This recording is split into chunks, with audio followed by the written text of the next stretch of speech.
you live in the Chicago area, also on the free Odyssey app. This Odyssey Sports broadcast is brought to you by Geico. Switch and save. Get more with Geico. And now, Odyssey and 670 The Score bring you Chicago Cubs baseball on the Southwest Airlines Cubs Radio Network. Hey, Chicago, this is Ian Happ. Base hit into right.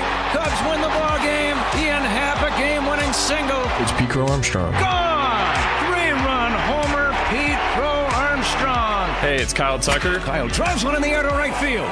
That ball is gone. It's a three-run homer. Yeah, this is what you came here for.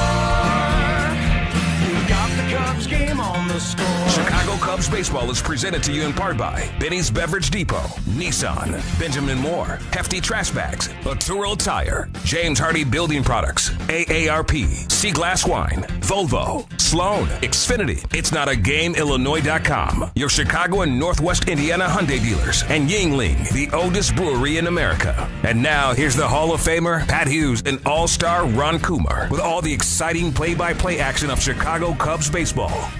Chicago Cubs baseball is on the air from Wrigley Field in Chicago. It's time for Game 2 of this three-game series between the Chicago Cubs and the New York Mets. Good evening, everybody. Along with former Cub and All-Star Ron Coomer, it's Pat Hughes reporting. Zach Zaidman working alongside. It's a cool early autumn evening at Wrigley Field, but it's dry, and we're expecting no interruptions during the evening hours. The Mets won the series opener, a wild 9-7 victory last night, but the Cubs received some good news about an hour and a half ago. Milwaukee beats San Diego out in Southern California. That reduces the Cubs' magic number to 3 to clinch the top wild card. Some call it orgullo. Others call it el corazón taíno. But sometimes the journey is set on track with your ancestors cheering you on. For Francisco Lindor, el ting-ting de la plena was the first roar in the stands. Every at-bat was an encore. Every strike of the drum echoed like a promise. El destino no siempre avisa, pero llega con flow.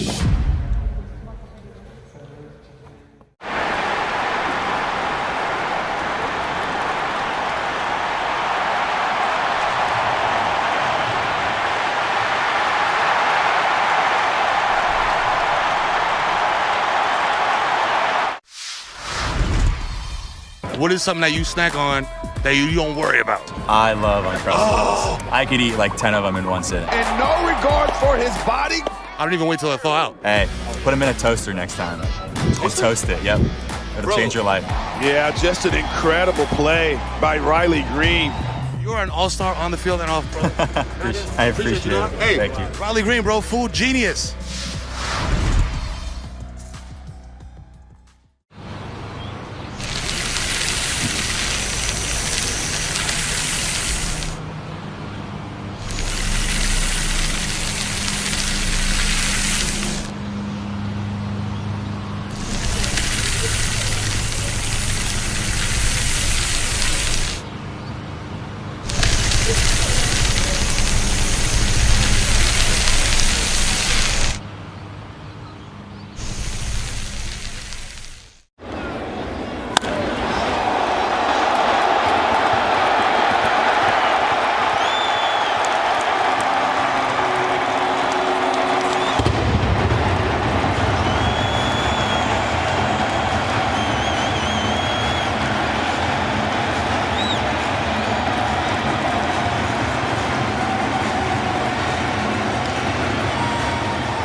Work.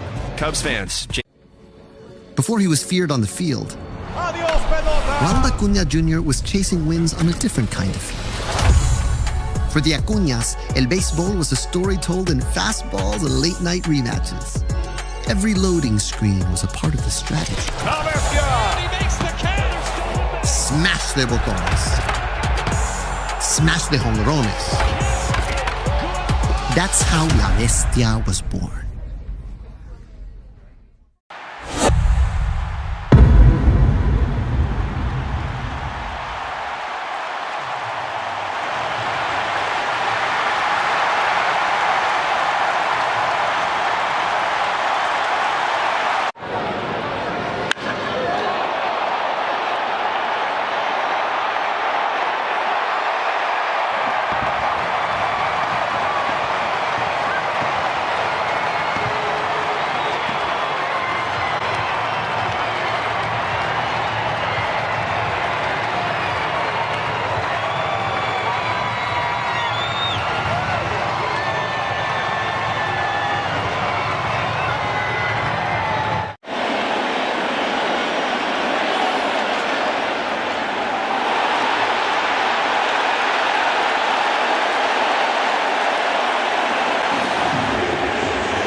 It is a 1933 Gaudi Babe Ruth card.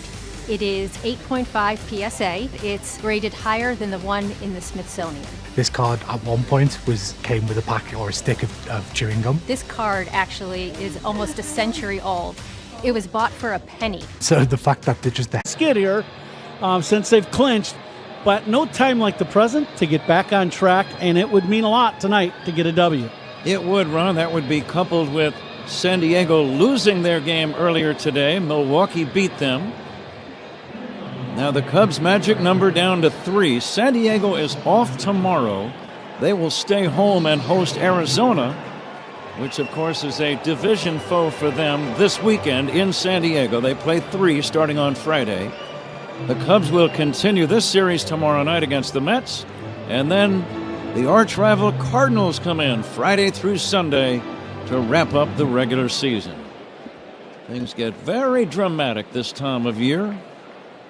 And let's see if Matthew Boyd can find a way to get his 14th win tonight. The tall left-hander going to work on Francisco Lindor. First pitch, lifted foul off to the right, and away we go. Ron, as you think about Boyd facing these Mets tonight, what's on your mind? Well, I think command tonight for Matthew. The big key, he likes to throw the high fastball. The ball is going to carry to right field today with the way the wind is blowing at the start of the ball game. Curveball outside, 1-1. A lot like last night, only I believe it's blowing harder tonight than it was last night. At least it was during batting practice. So that fastball, if he can get guys to hit fly balls to the middle of the field, that's going to be a big plus for Boyd. Lindor takes a changeup away, 2-1. Lindor led off last night's game with a home run. He drove in 3. Mets in their traveling grays. Here's a swing and a miss. Nice change of pace. Mets have blue numbers trimmed in orange. Lindor wearing orange batting gloves and wearing orange shoes. Blue numbers, blue helmets, blue sleeves for the New York Mets. Cubs in their home whites, the familiar blue pinstripes all over, the blue hats, numbers, sleeves, and socks. Most of the Cubs wear white shoes. The 2-2 from Matthew Boyd to Francisco Lindor. And here it comes. Swinging a foul back by Lindor. He's a switch hitter. He's got speed. He's a good defensive player at short. I mentioned last night, Ron, this is kind of a top-heavy lineup the New York Mets feature. The first 3 hitters are dynamite. This guy, Soto, is on deck, and then Pete Alonso bats third. That's a tough trio. Yeah, it really is. It's dynamic, there's no doubt. They can run, they hit for power, they drive in a ton of runs, so you got kind of, everything covered in these first 3 guys of what you'd want out of your first 3 guys in the lineup. Lindor pops it up, might be playable, foul territory. It is playable for Bush. He's got it. There's not a lot of room in foul territory at Wrigley. He caught that one with about 10 feet to spare beyond the Mets' first base dugout in foul territory. And that's out number 1, and the batter is Juan Soto. Well, that one, Bushy didn't make that play look the easiest as he got down to one knee. And, as we know, Wrigley Field can be tough, on pop-ups and fly balls at times with the wind. So the way that seems, nothing is going to be routine hit in the air. Lefty to lefty, Soto takes outside. Soto 1 for 4 last night. Signed that enormous contract as a free agent, and he's lived up to it so far. 42 home runs in his first year with the Mets and 104 RBIs. He takes a strike. And I would say New York and Chicago and L.A., the big markets, when they sign free agents. Here's a swing and a big bouncer to a charging Horner at second. Routine play, 2 down. I think players who sign big free agent contracts in any city are going to feel a little pressure. But I think in the major markets, the fans really expect big things. Yeah, I wouldn't disagree at all. That's right, and he has performed, as you said, 42 bombs. He's done everything you'd want, really has. First innings powered by Invesco QQQ. Let's rethink possibility. Invesco Distributors Incorporated. Pete Alonso Big right-handed batter. Alonso takes a slow curve for a strike. Uniform description sponsored by Benjamin Moore. On the field or the walls of your home, the right team and colors make all the difference. Official paint of the Chicago Cubs. Alonso swings and fouls it back. This big man does not get cheated with his cuts. Oh, that was an inside heater. Might have been in off the plate at 95 miles an hour. And he took a big rip, but just came up empty as he just fouled it back. And now the 0-2 to Alonso. Swinging a foul back. He challenged him on 0-2. Got away with it. Yep. High fastball again. Speed Gun tonight, as always, powered by Xfinity. Your home field advantage brought to you by Xfinity. All your favorite teams in one place. Now the 0-2. Swing and a miss. Strike 3. Slow curveball got him. Strikeout from Matthew Boyd. Strikeouts by Cubs pitchers brought to you by your Chicago and Northwest Indiana Hyundai dealers. No score at the end of a half inning. Cubs coming up on The Score on the Southwest Airlines. Before he was feared on the field, Ronald Acuña Jr. was chasing wins on a different kind of field. For the Acuñas, El Béisbol was a story told in fastballs and late-night rematches. Every loading screen was a part of the strategy. Smash de botones. Smash de jonrones. That's how La Bestia was born.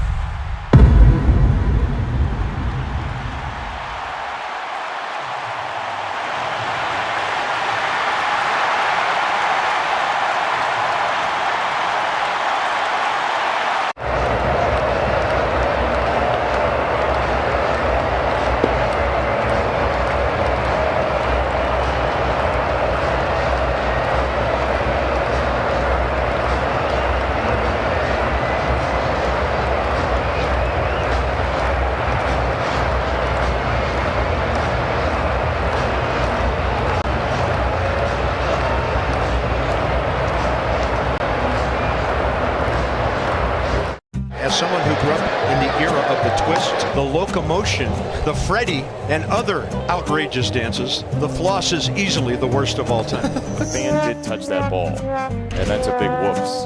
Any relation to Grant? I don't know. That guy was having a hard time figuring out what screen he was supposed to be looking at. What a play! Alan Rodin. And hopefully he is all right. Look at it's his eye black. That's his eye black. It has been transferred from face to wall.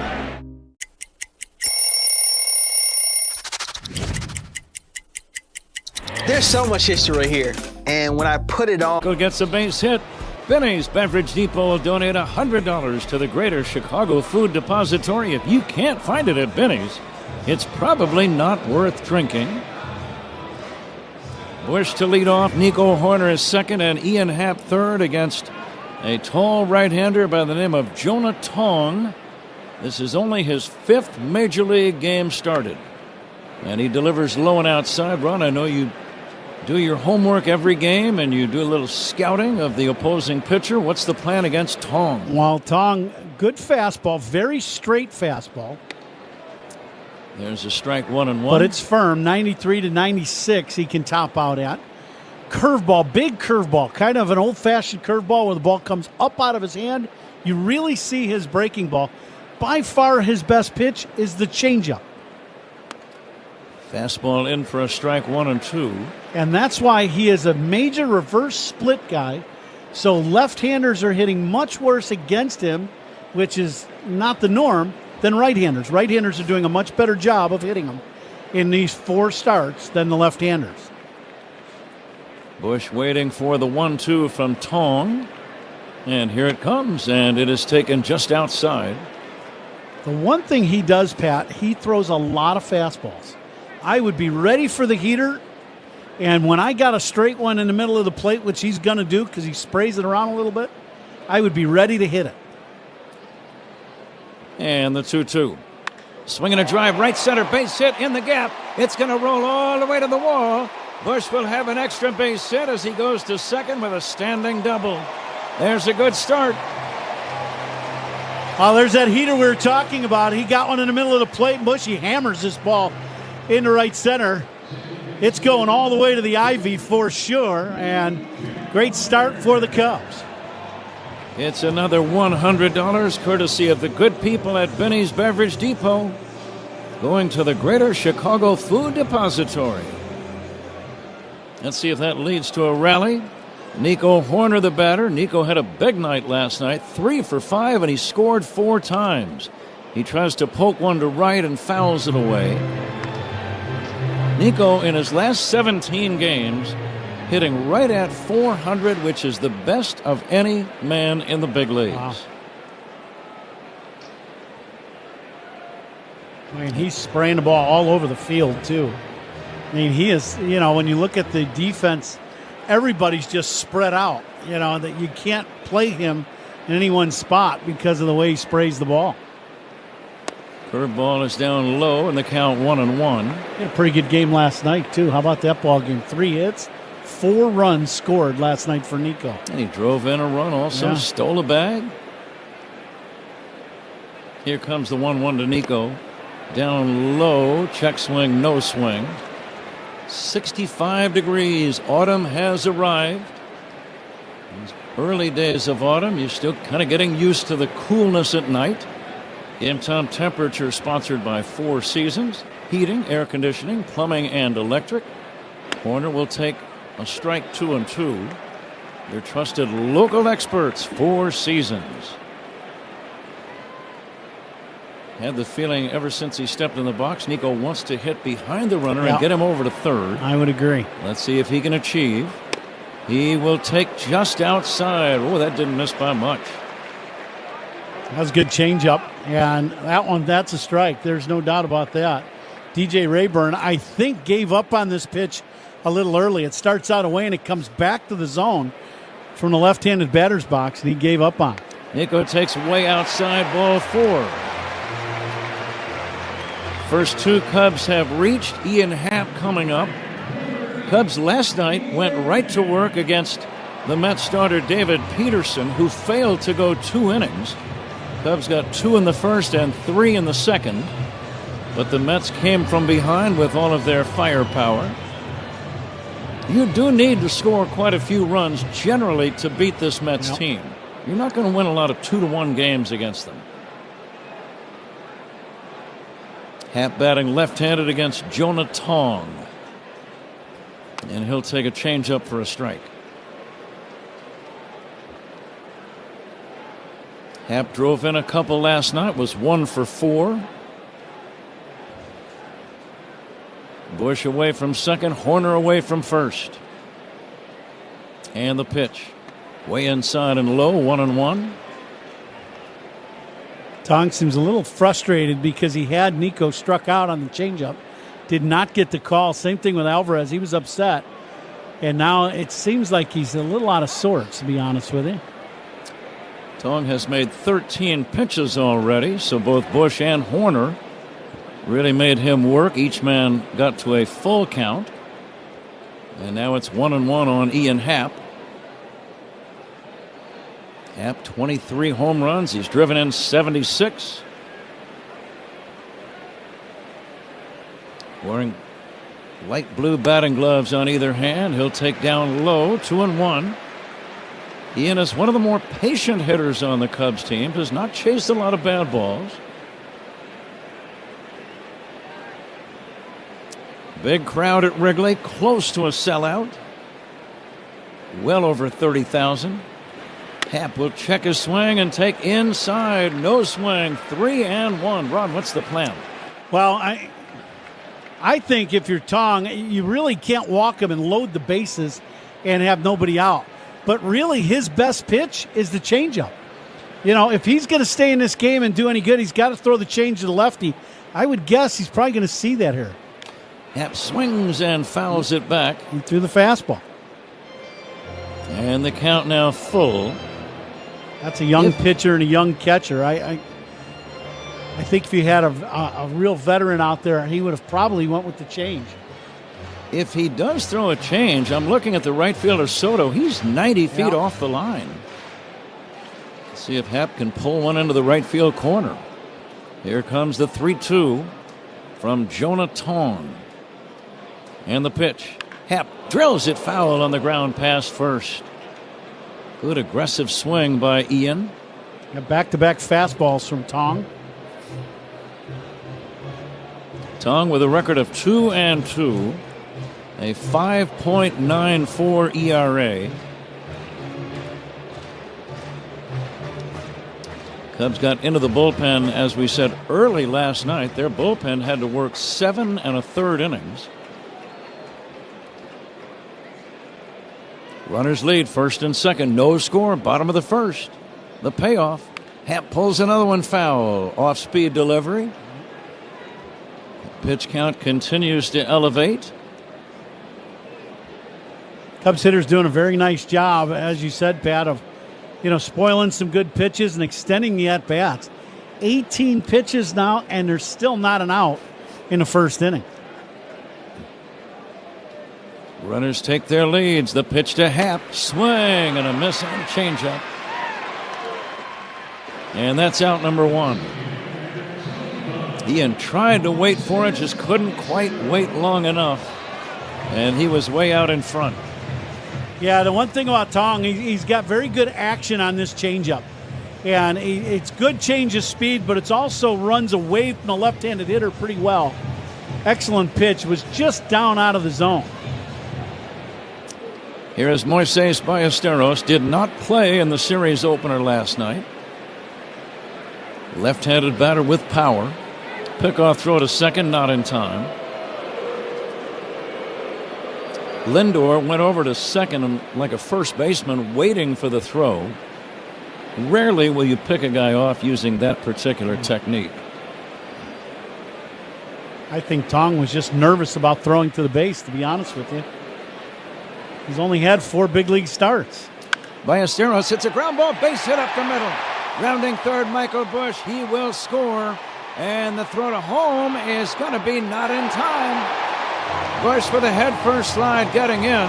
Taylor made a great throw from center and made that a much closer play than I thought possible. Let's see if the Mets challenge that call at home plate. They're going to challenge it, I believe. Oh, wow. Bushy slides to the outside, head-first dive. And the question is, does he ever touch home plate with his right arm? He pulls the left arm back and throws the right arm out there. And does he touch the plate? That is the big question to me. He does not go directly into the plate. Still have not seen a good camera shot. He tried to touch the base with his right hand, wearing a blue glove. And the angles run don't have a low enough camera angle to see if he touched home or if he had the hand a few inches above the ground as he slid. I can't tell. Can you? I think if you go by that, whether he's hovering the plate or on it, you would have to call him safe because you can't really tell. The question would be, where does the tag come in? Mm-hmm. I think this is one of those where I don't necessarily know if you can overrule the call on the field. After review, the call on the field is overturned. Wow. The play is overturned. Out at the plate is Michael Busch.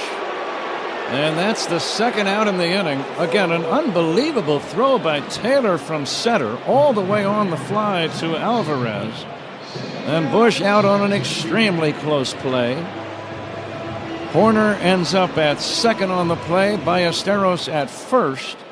And now there are 2 down. So a big defensive play by the Mets.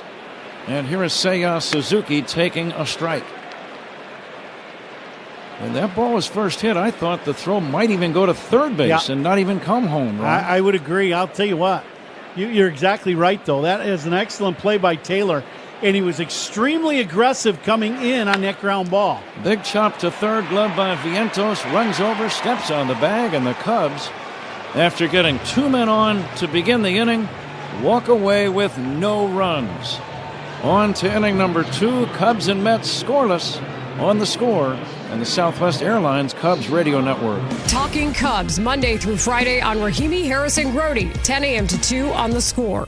Future You is using their rapid reward. Before he was feared on the field, Ronald Acuna Jr. was chasing wins on a different kind of field. For the Acuñas, El Béisbol was a story told in fastballs and late-night rematches. Every loading screen was a part of the strategy. Smash de botones. Smash de jonrones. That's how La Bestia was born.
Ever you are, Pat. Top of inning number 2, Starling Marte will lead things off for the New York Mets whenever there is a managerial challenge, as we saw in the first inning. And instant replays are involved. All reviews in this game are sponsored by Northwestern Medicine. A second opinion is always a good idea. Get yours at Northwestern Medicine. Scoreless game. Coolish early autumn evening at Wrigley. 65, not bad. Swing and a miss by Marte. Marte 1 for 4, still can hit. 278 batting average. And now the 1-1. Marte takes a strike from Matthew Boyd. Whenever we discuss the opposition defensive alignment, that's always brought to you by Fitzgerald Equipment. Material handling handled. Learn more at FitzgeraldEquipment.com. Bouncer to third, going to be a long throw by Shaw. The toss in time. Good throw. Ron, you had to make that throw a few thousand times in your career. It's a long toss. It is a long toss, and you just got to get your right foot planted. And then, not panic and just use your legs. You got to get down into your legs a little bit. And then it turns out to be a flick of the wrist eventually, but a very nice play by Matty to get the first out here in a second. Mark Vientos, the batter, hitting .235. Thinking about a long throw like that. It's similar in length to a shortstop making the throw from the hole. I'm curious, Ron, and I'm sure you don't have any official data of such a question. Here's a swing and a miss. But of all the throws that were errant in your career, and there were a few, it's going to happen. Right. That's a long toss. Were they overthrown or underthrown, or do you not think you could remember? Underthrown. So you threw more in the dirt. More in the dirt, yep. No, I would definitely think more in the dirt than over. The 1-1 to Vientos is outside. As you say that, I'm thinking that makes sense, because if you do err on that side, the ball can hit the ground and still be knocked down. If you sail it over his head, that's going to be an extra base. Yeah, you got nothing. First baseman can't help you. And when I moved some to playing first base later in my career, I told our infielders I was very good at picking balls out of the dirt. And I just said, you fire it as hard as you can low, and we'll be okay. And I'm not a shot blocker, so I can't help you on the high ones. I'll bet you were pretty good digging those low throws out of the dust. I was very good at you do that every day as a third baseman. You're taking ground balls every day, and I think that's where, if you look at it more at first base like it's just a ball that's a ground ball hit to you, than trying to do something dramatic with a pick, it makes it much easier. You don't move the glove nearly as much. Vientos hitting .235. He does have 17 home runs. He's driven in 60. No score, second inning, one away. Boyd has set down the first 4 Mets in the game. And this ball is popped in the air, foul, right side, and out of play.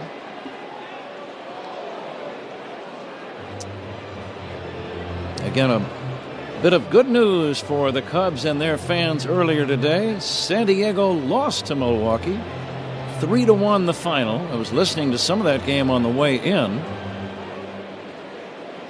Milwaukee still with some incentive. They want to have the best record in the league to clinch the best overall record, just in case. There's the pitch. Check swing. Did he go? Yes, he did. Vientos is out number 2. Second strikeout for Matthew Boyd. Strikeouts by Cubs pitchers. It's always a good thing. And they are brought to you by your Chicago and Northwest Indiana Hyundai dealers. 2 down, and here's Brandon Nimmo. But that reduces the Cubs' magic number to 3 now. Any combination of 3 Cubs wins and Padres losses between now and Sunday afternoon will give the Cubs the top wild card spot for that first playoff round. The wild card round, it'll begin next Tuesday at Wrigley if the Cubs clinch that spot. It's either going to be the Cubs or San Diego to win that spot, by the way. I don't think there's any other mathematical possibility. No, I would agree. 2 balls and no strikes on Nimmo. Lefty to lefty. Curveball is outside for a ball. 3-0. So that best of 3 series, the opening wild card round, would be here at Wrigley starting next Tuesday night. And there is a strike. That's less than a week away. So we are really getting down to the serious business now of playoff baseball. Not that it's not serious up until now, but this is a whole different level, I think. Absolutely. 3-1 pitch. Pulled on the ground sharply to first. Glove by Bush. Underhand feed to Boyd on the bag, and that's out number 3. Nimmo bounces out 3-1. Score that one 3-1, as we said. The Mets go 1-2-3, and in the middle of inning number 2, nothing game. Cubs and Mets on the score. La sopita en polvo con el mejor sabor. Tú y Maggi, el secreto del sabor dominicano. Some call it orgullo. Others call it el corazón taíno. But sometimes the journey is set on track with your ancestors cheering you on. For Francisco Lindor, el ting-ting de la plena was the first roar in the stands. Every at-bat was an encore. Every strike of the drum echoed like a promise. El destino no siempre avisa, pero llega con flow.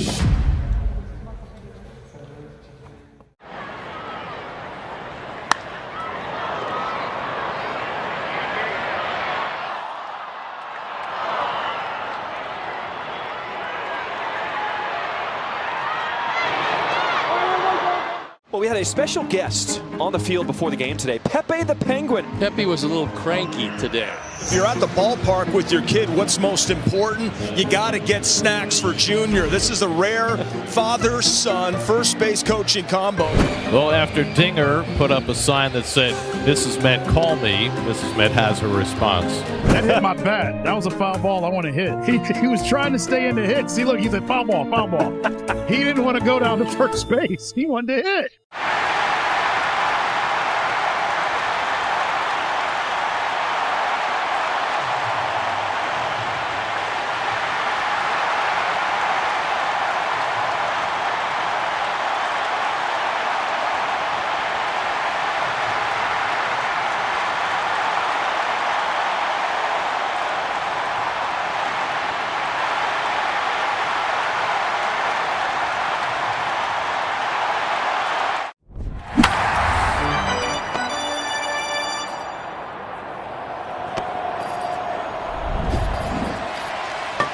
be here for it. Getting set for the last of the second here at Wrigley Field.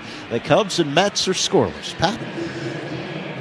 Carson Kelly will lead things off against Jonah Tong. Tong, again, very inexperienced regarding big league activity. It's only his 5th major league start. Carson Kelly hitting .252. 17 home runs for the Cubs catcher, and he'll take a strike 0-1. We're going to play the attendance game. Zach Zaidman and Paul Zarang are going to chime in as well. If you can't find it at Benny's, the Benny's Beverage Depot attendance game. It's probably just not worth drinking. Curveball strike 0-2. What did we have last night? 35-7-29. Let's say we're right in that same neighborhood. I'm going to go 34-1-4-3. And the 0-2. Kelly lays off some high heat. 1-2. Now, Zach, I hate to bring this up, but I will. Yesterday in the attendance game, we had a rare occasion.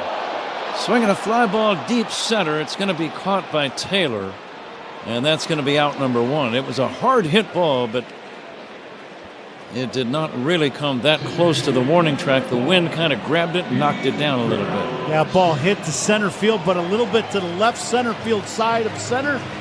The ball is going to get eaten up by the wind.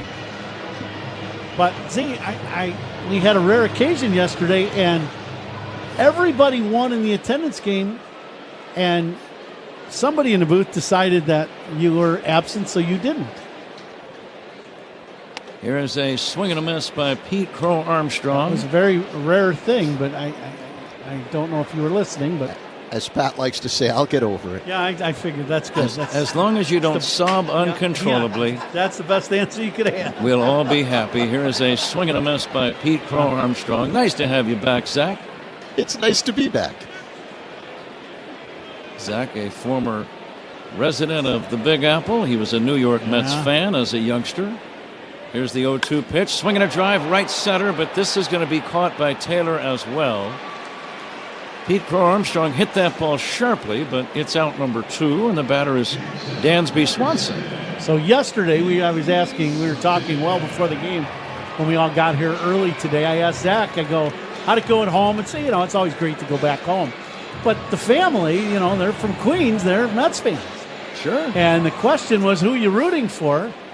And he said he wanted a ring, and Cubs, and it was a good answer. Very good answer. I like that answer myself. It's the truth. Who doesn't want a ring? I understand. I couldn't agree more. And give me your phone number. I'll give you a ring. Yep. Here is the 0-1 to Dansby Swanson. A swing and a miss, and the count is 0-2. I would like to listen to Pat and Shota have a conversation with their sense of humor, because your interview today with Shota was outstanding, and that was really funny. Those two, you two would. That would be. I like Shota. I'd pay to listen to that for sure. Shota just has that look in his eyes. He's thinking of something comical many times when you're around him. I like Shota. Absolutely. Swinging a foul off to the right out of play. Mischievous. You know what I mean? Like that funny little, he's got some little zinger he's waiting to just use. Kind of whimsical. Yeah, I love it. Yeah. Edwin. Here's the 0-2 pitch, a little dribbler foul. Do you want to tell the story, Steve? Well, there are a few of them. There are a few of them. My favorite one was I asked him, would it be extra special if you got the opportunity to pitch Game 1 of the playoffs for the Cubs? And he said, any game that I pitch is going to be Game 1 of the playoffs. When you get right down to it, that's hard to argue with. Yeah, that's good logic. The 0-2 to Dansby. A little fly ball to center, and Taylor's going to get leather on all 3 putouts in the inning. 3 straight fly balls to the Mets center fielder. We go to inning number 3, 0-0 game on The Score and the Southwest Airlines Cubs Radio Network. The Cubs play here with Hall of Famer Pat Hughes and All-Star Ron Coomer on the Cubs Radio Network. Sometimes your calling doesn't shout. It hums. Like a lullaby floating through a warm night in San Pedro. Before he could walk, El Niño had already taken his first step toward greatness. For Fernando Tatis Jr., baseball wasn't just in the house because Papa was a pro pelotero. It hung over his cradle like a promise. Desde la cuna, el niño ya tenía swing. I'm gonna go check out Food Truck Row. So, what did you guys get today? Philly cheesesteaks. Both of you got the same thing. Are they that good? Oh, yeah. Got a hot dog and some fries. Just kind of basic ballpark. Chicken bacon sandwich. Philly cheesesteak. Okay. And some Crinkle cut fries. Okay, where are you guys from? We're from Dallas. Dallas. That's what's fun about baseball. It brings different regions together, not just the ball and glove and bat, but what we're eating.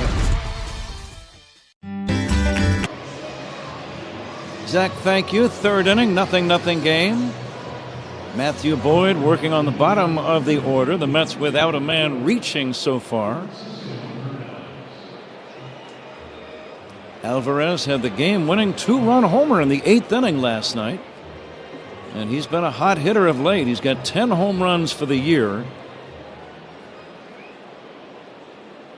Right-handed batter, open stance, feet spread wide apart. Many of the Mets wear orange shoes. Alvarez is among them, and he takes a strike 0-1.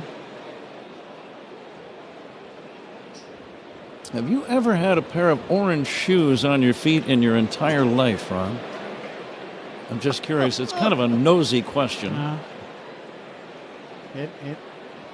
don't know if nosy is quite the word I would use, but we'll go with interesting for air purposes, but or strange. Strange would be a good one. I do believe I had some shoes that Adidas sent me with orange in them, with quite a bit of orange, but not like that much orange. Like, where you could wear them as, like, directing traffic orange. Where they could see you from a mile away kind of thing. Yeah.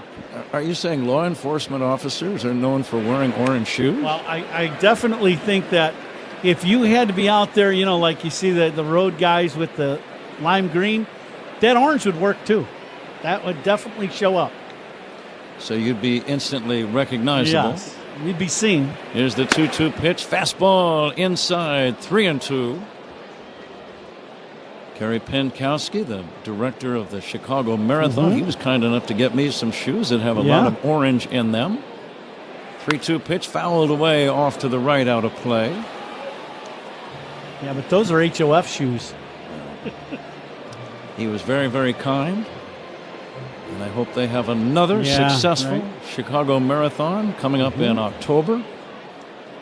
Yeah, coming up soon for those guys. Here's the windup and the 3-2 to Alvarez. Just inside. Boy, that didn't miss by much. Alvarez gets the walk. The Mets get their first base runner against Matthew Boyd. Scoreless game, third inning, and the batter is Jeff McNeil. Yeah, last pitch just off the plate inside. Our reviews in this game are sponsored by Northwestern Medicine. Second opinion's always a good idea. Get yours at Northwestern Medicine.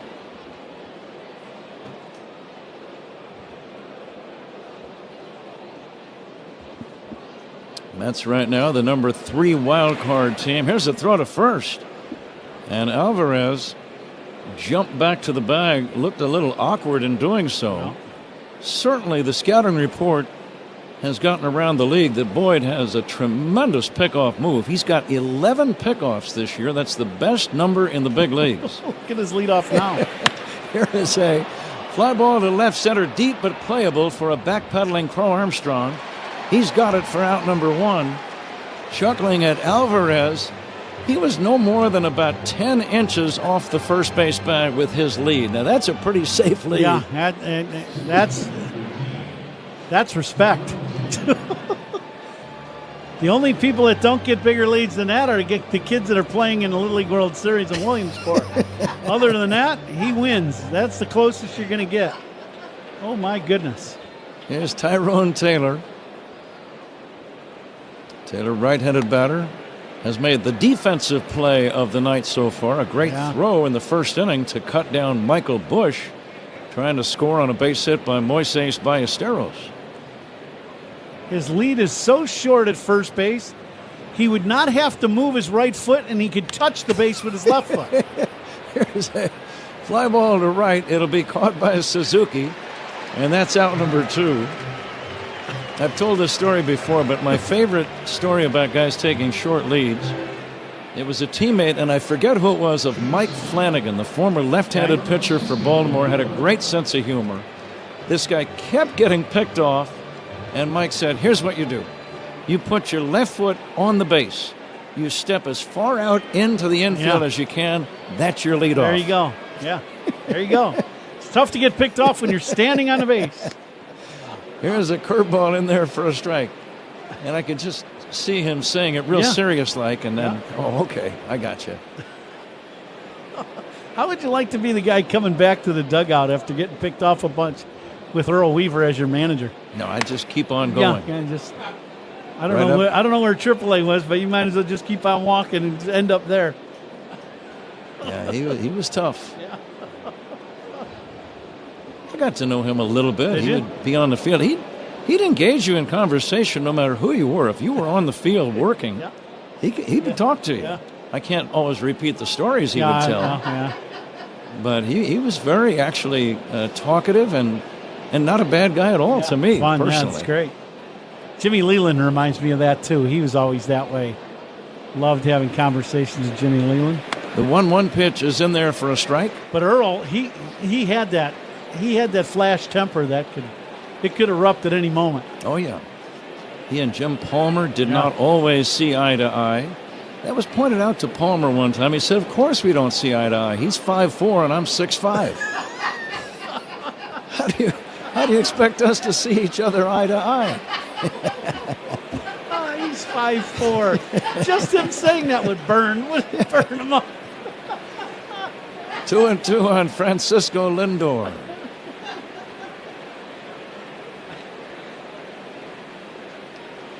Now the runner Alvarez will not be held at first. He still has that very short lead at first. It's almost a comically short lead. That's not a lead. It isn't. 2-2 pitch drilled foul.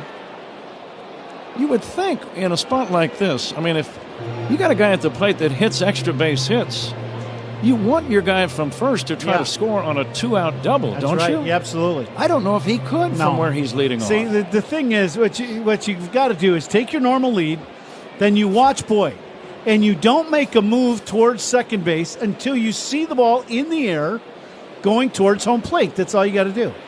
2-2 pitch, little dribbler back past the mound. Going to be a tough play. The throw goes to first, and it is just in time. Lindor and the Mets thought he was safe. Lindor removing the shin guard. Does that mean he thought he was out? He's out. They are not going to challenge. He was clearly out on a good play by Horner and a stretching Michael Busch. No runs for the Mets. We go to the bottom of the third 0-0 game. Cubs and the Mets on the Score and the Southwest Airlines Cubs radio network. Hey, Cubs fan. Sometimes your calling doesn't shout. It hums like a lullaby floating through a warm night in San Pedro. Before he could walk, El Niño had already taken his first step toward greatness. For Fernando Tatis Jr., baseball wasn't just in the house because Papa was a pro pelotero. It hung over his cradle like a promise. Desde la cuna, El Niño ya tenía swing.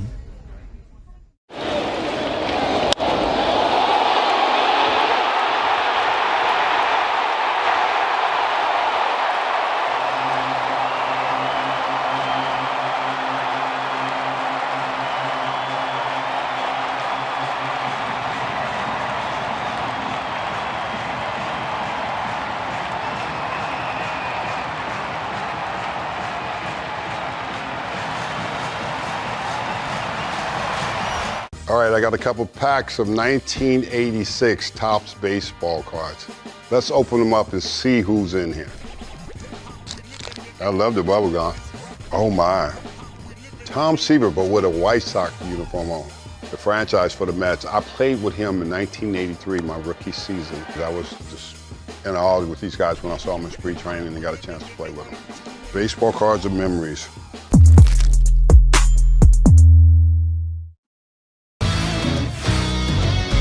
I'm going to throw out a restaurant, kitchen term to you, and then hit me with the baseball one. I'll start first. Okay. Mise en place.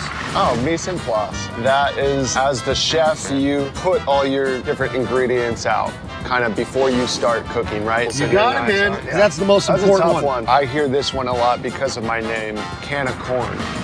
Easy fly ball.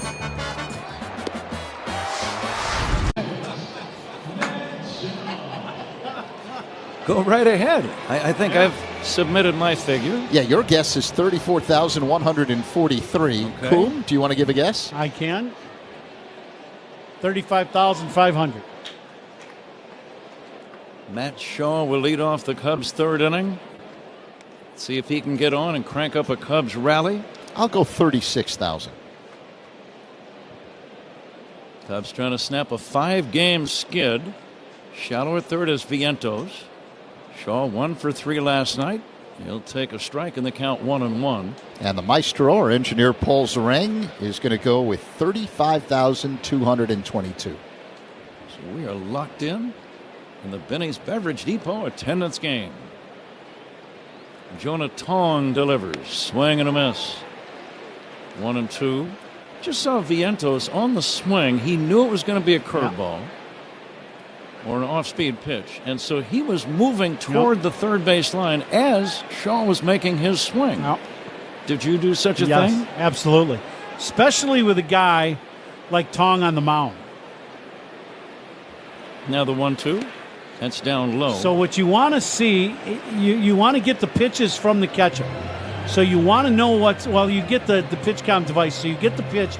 If he's throwing that changeup to the right-handed hitter, the chances of him pulling the ball are very high.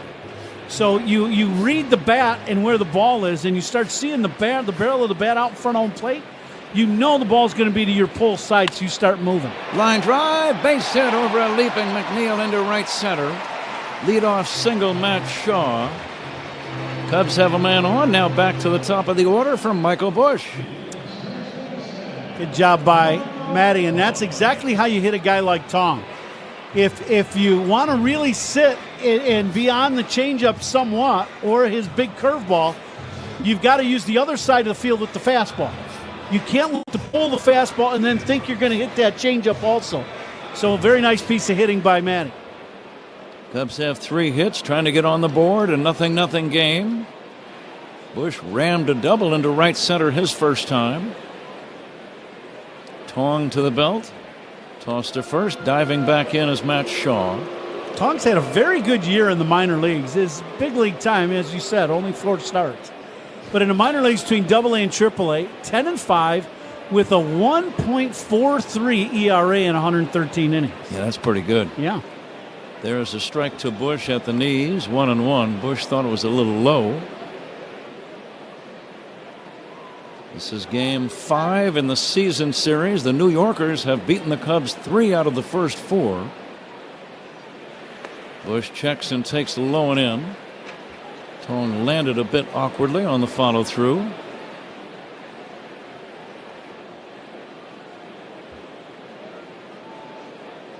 Outfield playing very deep and straight away against Michael Busch. A 30-homer man leads the team in that category. Somewhat odd to have your leadoff batter be your home run leader, but yeah. And we're coming to you live all season long from the Invesco QQQ broadcast booth. Proud ETF partner of the Chicago Cubs.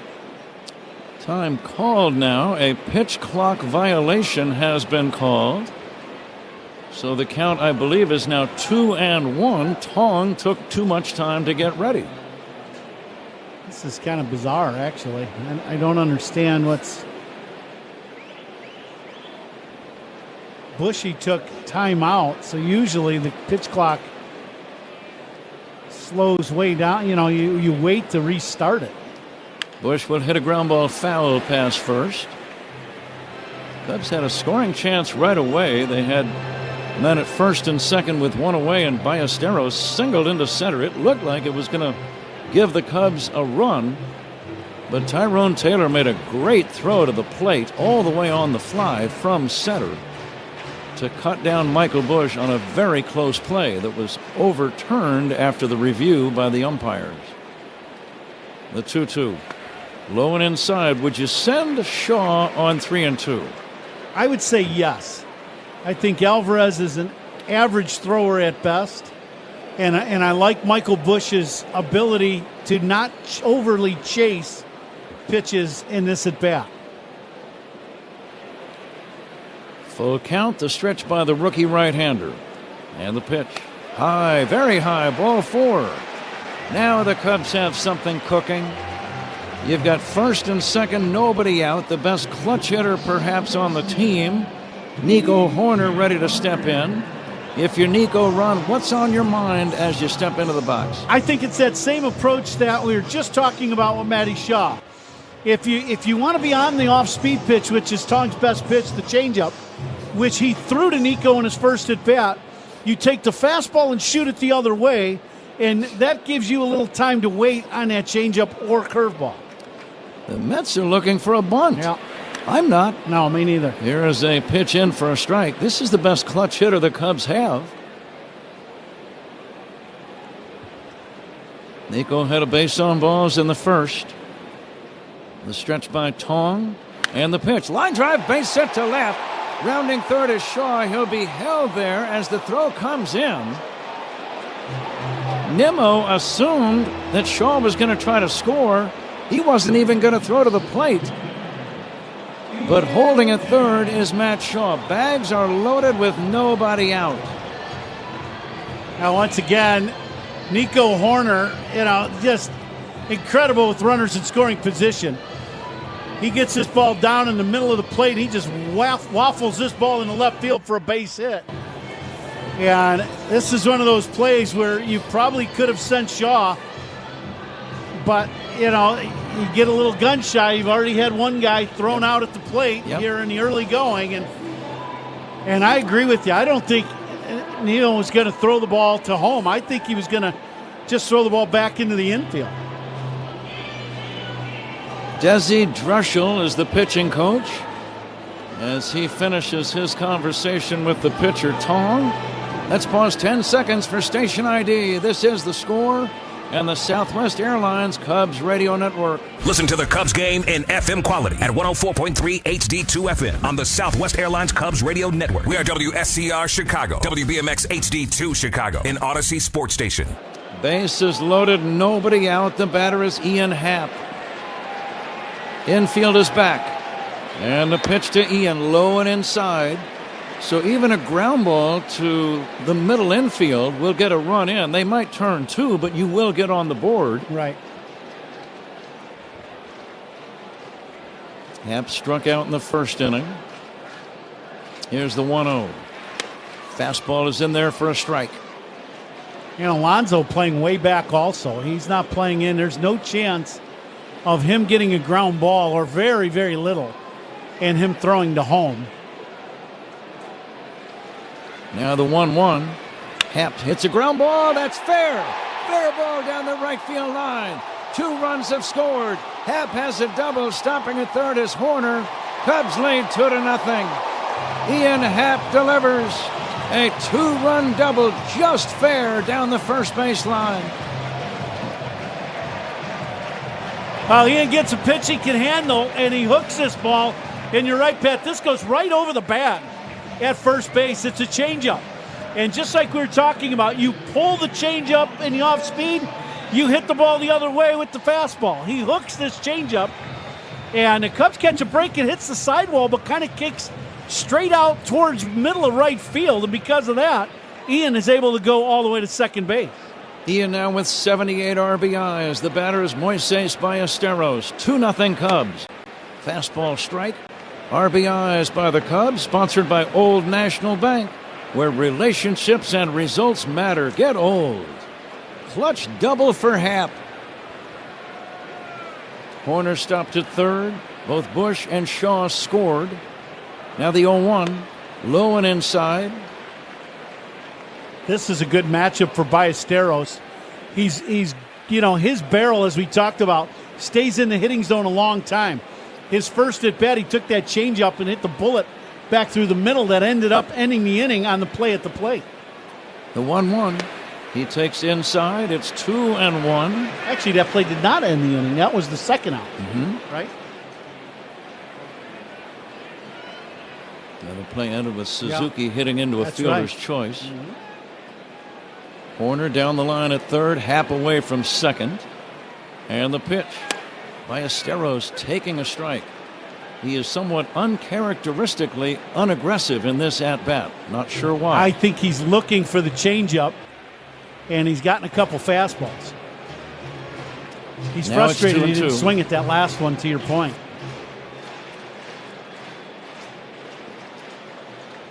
Two and two. Here's the pitch. Ground ball left side, base hit. One run is in. Happ will go to third and hold on. Coming in to score, Nico Horner. Cubs lead 3-0. Moises Ballesteros delivers.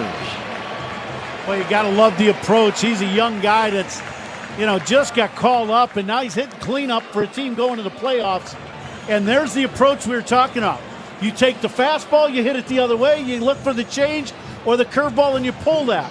He takes an up and in fastball and beats the shift and shoots it, through the left side of the infield and drives in a run. Vientos tried to dive and knock that ball down. He missed it by inches. 5 straight batters have reached. A walk and 4 hits. And here is Suzuki batting with first and third and still nobody out. 3 runs in the bank. Now you're thinking at a real big inning. Seiya 0 for 1. He's got 92 RBIs. Mets have somebody warming up in the bullpen. Richard Lovelady warming up. Swinging a smash fair. Inside third down the left field line. Bouncing off the sidewall. A run scores. Ballesteros to third. RBI double Seiya Suzuki. Cubs lead 4-0. And that's going to be all for Tong. And I wondered about this today in watching him. There was a real distinctive way of going about hitting him. He throws a lot of fastballs. You're either on the fastball and use the other side, and it keeps you on a changeup. Cubs have done a great job of that tonight. Last night, the Mets starter David Peterson was removed in the second inning. Tonight's starter, Jonah Tong, departs in the third inning. Before he was feared on the field, Ronald Acuña Jr. was chasing wins on a different kind of field. For the Acuñas, el béisbol was a story told in fastballs and late-night rematches. Every loading screen was a part of the strategy. Smash de botones. Smash de jonrones. That's how La Bestia was born. Yeah, mine was a tops now as well. I hit my first walk-off last year against the Mets. Jacob Young, Nationals win. Now he's got his first walk-off big league hit. Dad had bought a stack of them, and I was like, I think we can get these results, but he went ahead and bought a stack for himself. Like business cards. There you go. But it was awesome just to have that moment and have everyone so excited to have a picture of you is a fun moment.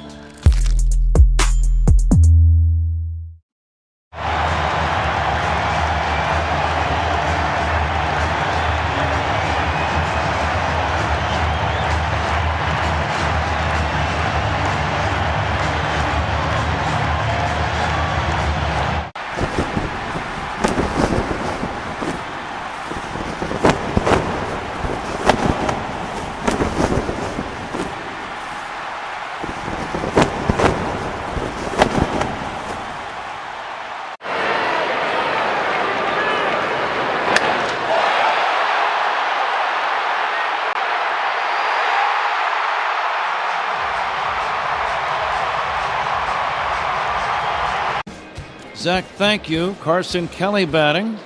Richard Lovelady, a left-hander, is the new Mets pitcher. Infield about halfway back. Swinging a foul back by Carson Kelly. You've got a runner at third that does not have great running speed, so infielders can afford to play a little deeper and still have a play at the plate in a spot like this. Yeah, they would call that their halfway, and you're exactly right. They've got a chance to throw Ballesteros out at the plate. Now the third baseman, Vientos, playing well off the line. So that's a reason that would give Ballesteros a chance to get a fairly sizable lead.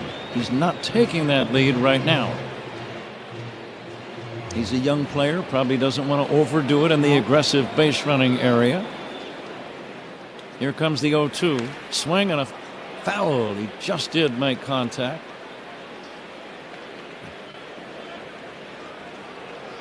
Second night in a row, the Cubs are into the Mets bullpen relatively early in the game. He would love to cash in these extra 2 runs in this inning. Already 4 in the bank. And now the next pitch. Swing and a miss, and that's strike 3. And that's out number 1. And the batter, Pete Crow Armstrong. I was thinking last night, Ron, even though it was a very tough loss, the Cubs did put 7 runs on the board and lashed out 9 hits. So in that regard, that was one positive that you could take out of that game, even though you lost. And that hitting has carried over perhaps to tonight. Well, I think if the Cubs are going to do anything come October, you've got to see that Cubs ball club. That pitch in for a strike to Pete. You got to see that ball club that we saw in May and June. That offense where up and down the lineup guys are doing damage. You know, the bottom of the lineup, you know, at that time was doing an excellent job. Here's a fly ball shallow right off the bat of Pete Crow Armstrong. Soto's going to make the catch. Tagging is Ballesteros. Here comes the throw to the plate. It is not in time. Sacrifice fly, Pete Crow Armstrong. Cubs lead 5-0. The throw slightly offline. A perfect throw might have had him. Ballesteros went in sliding feet first and safe easily, and the Cubs now lead 5-0. Oh, going to third on the play was Suzuki. Speed kills. Ballesteros at the blazing speed going home, and he scores the run. I love the aggressiveness. You know what? Take your chance, right? You get the ball hit in the air. It's a long throw for Soto, even though he's got a good arm. And Ballesteros beats the throw. Cubs with a 5 spot here in the 3rd inning. Swanson, the 9th man to bat in the inning, with 2 outs and a man at third. Dansby takes a strike. All of the runs, the responsibility of the starter, Tong.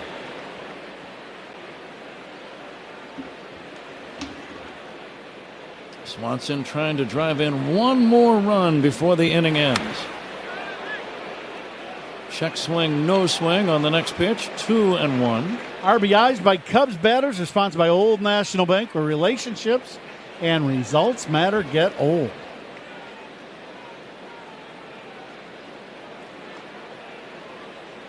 Suzuki leading in foul territory at third. Here's the pitch to Swanson, low and inside, 2-1.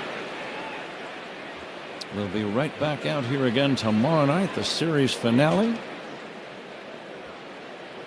Cubs possibly could play the Mets in a postseason series. The Mets are still alive. Here's the 2-1. They would not play them in the opening round the way it looks. In fact, there's no chance they would meet in the opening round, but if the Mets get in and win and the Cubs get in and win, they could meet again. Absolutely.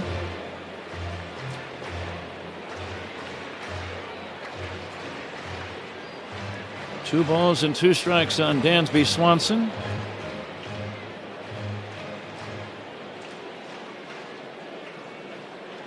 Short lead by Suzuki at third. Trying to give Alvarez just a little bit of time after that foul tip got him in the leg. The next offering way outside, 3-2.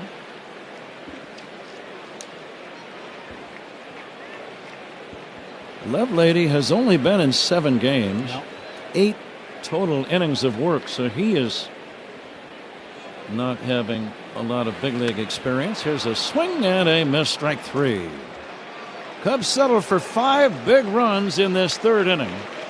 5 runs on the same number of hits. They leave 1 as we go to the 4th inning. Cubs 5, Mets nothing. This is The Score and the Southwest Airlines Cubs Radio Network. The Cubs play here with Hall of Famer Pat Hughes and All-Star Ron Coomer on the Cubs Radio Network. Okay. Sometimes your calling doesn't shout. It hums. Like a lullaby floating through a warm night in San Pedro. Before he could walk, El Niño had already taken his first step toward greatness.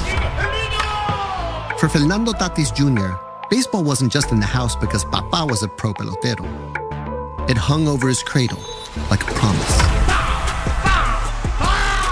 Desde la cuna, El Niño ya tenía swing. Well, this is a World Series card. Everybody said, what's it going to be to pitch against Sandy Koufax, who's a dominant pitcher? I said, I hope I don't embarrass myself. And I didn't. Pitched my first shutout ever. We won 6-0, and my parents were there. My mom was afraid of heights, so she was in the upper deck. She had to come down and trade seats with somebody so that she could actually watch her 20-year-old son pitch a shutout in the World Series.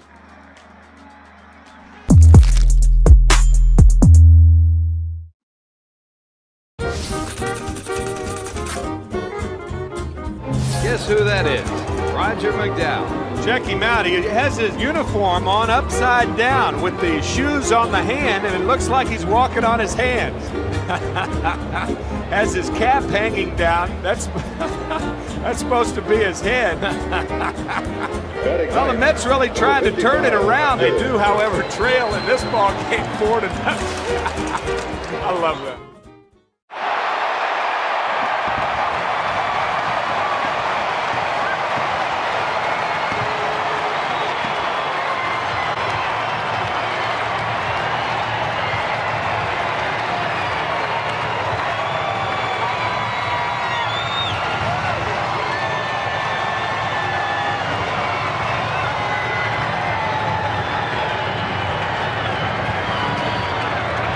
Number to clinch the top wildcard spot in the National League is now 3, with San Diego losing. Other action, the Rays knock off the Orioles 6-2.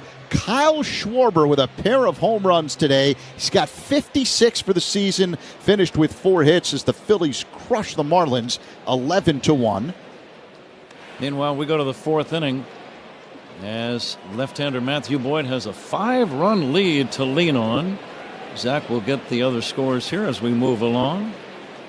Juan Soto batting. He bounced out to second in the first inning. And the 0-1.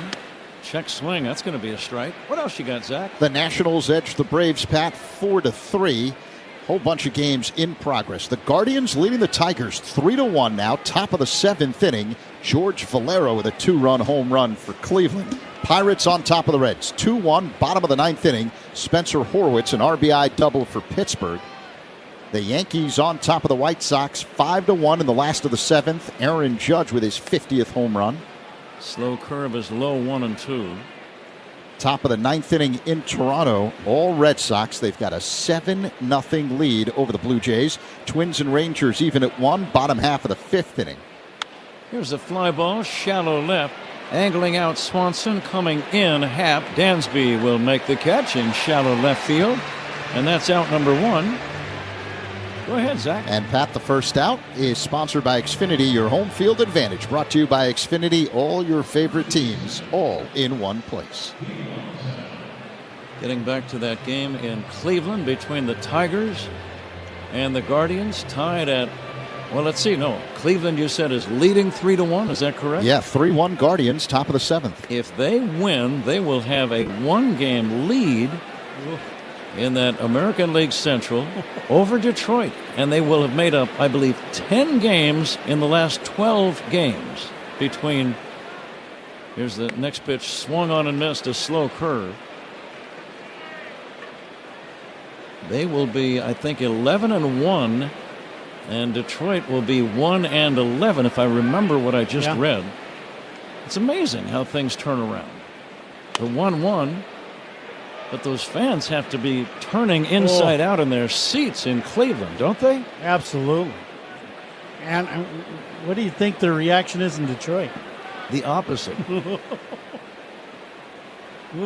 It's shocking, is what it is. Here comes the 1-2. Bounce it to third, sharply hit, glove cleanly by Shaw. The toss across in time. 2 down. Boyd rolling along. The Mets do not have a base hit just yet. 2 down, 4th inning. The batter, Starling Marte. Good pitch by Boyd to get in on Alonso just enough to where he just kind of rolls over that ground ball. That pitch down middle of the plate, put down, and the speed got Alonso to just hook that ground ball. First pitch hit high in the air, deep left center, but I believe it is playable for Ian Happ. He's got it on the edge of the track. And it's a 1-2-3 inning for Matthew Boyd. We go to the bottom of the fourth inning. Cubs 5, Mets nothing on The Score and the Southwest Airlines Cubs Radio Network. Cubs Talk, middays 10 to 2 on Rahimi, Harris, and Grody on The Score. Sometimes your calling doesn't shout. It hums. Like a lullaby floating through a warm night in San Pedro. Before he could walk, El Niño had already taken his first step toward greatness. For Fernando Tatis Jr., baseball wasn't just in the house because Papá was a pro pelotero. It hung over his cradle like a promise. Desde la cuna, El Niño ya tenía swing.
And 32 RBIs. The stolen base leader is Jose Caballero of the Yankees with 48. When it comes to pitching, Paul Skeens, the ERA king, 1.97. Max Fried of the Yankees leads in wins with 18.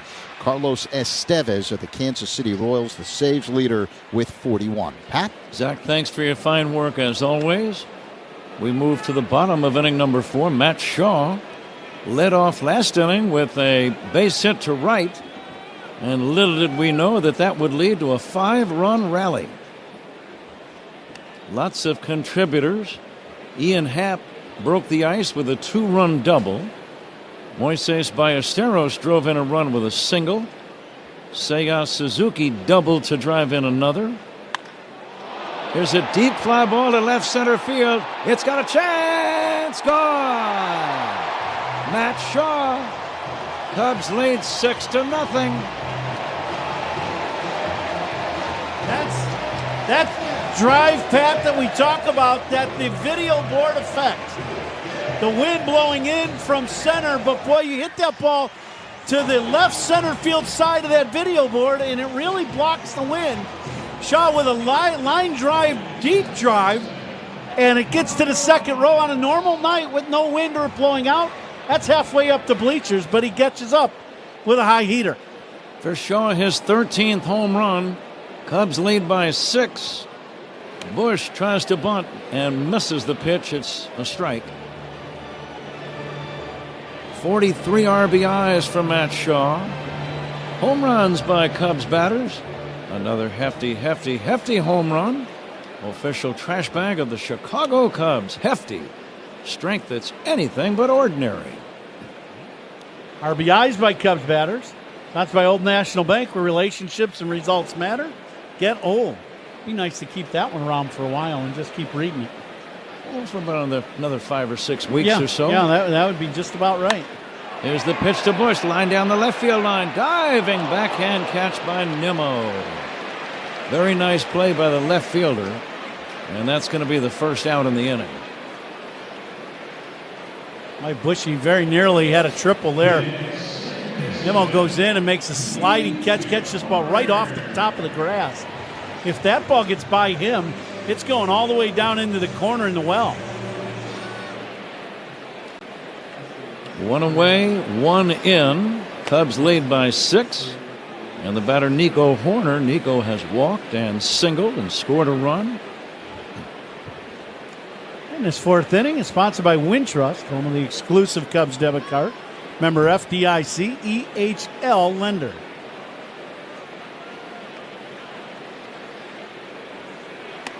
Nico now 4 for 6 in this series, and he has scored 5 runs in a game and a half. And now the 1-1 to Nico. Swing and a miss.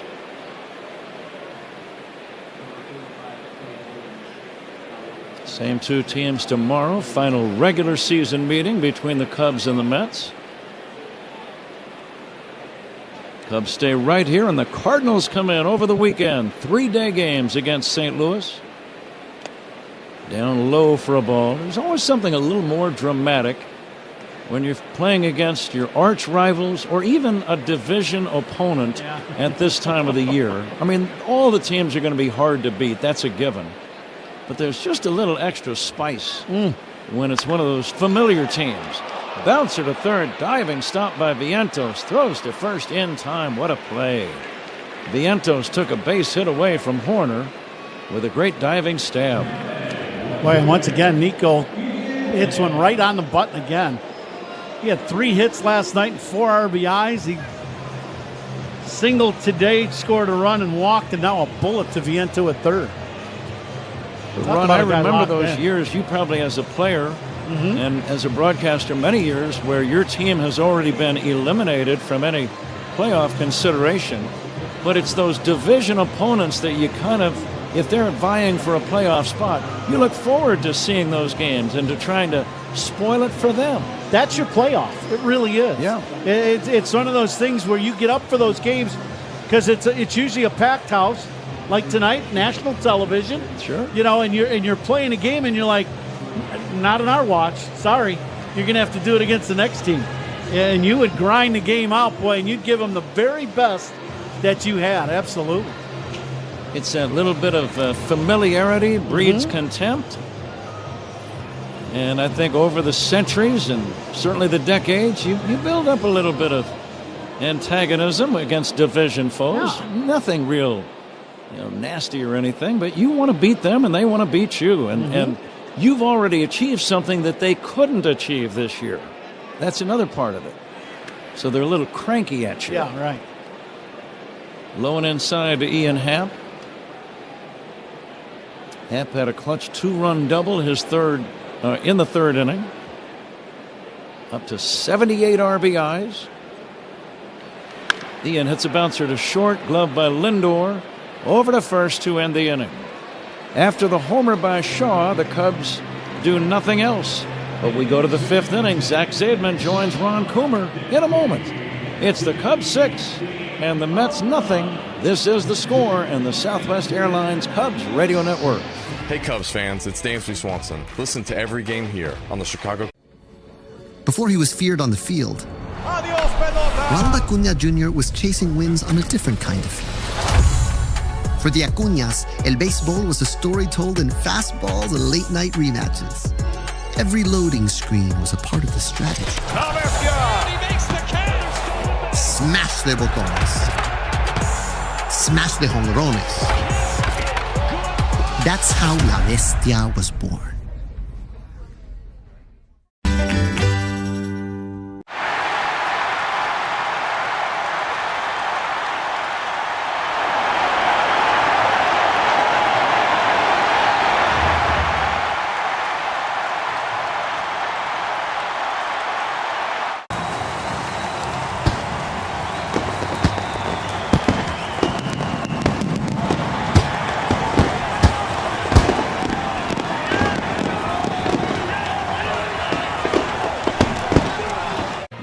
Vientos will step to the plate, right-handed batter against Matthew Boyd, who's not allowed a hit through the first 4 innings.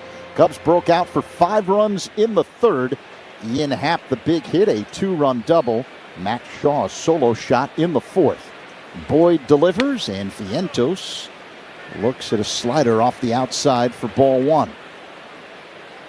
Temperature in the mid-60s around first pitch. The lights have taken full effect. Here's the pitch, way outside. 2-0 now on Vientos. The wind has been blowing in for the most part this evening. Right now, the American flag on top of the scoreboard is blowing from left to right. And the pitch by Boyd is a called strike. Changeup right along the inside edge, just above the knees. 2-1 the count on Vientos. I think right now, and looking at the way the flags are blowing, Vientos lines one on one hop. It eats up Shaw and bounces past him into left field for a base hit. that's one of those watch your lips.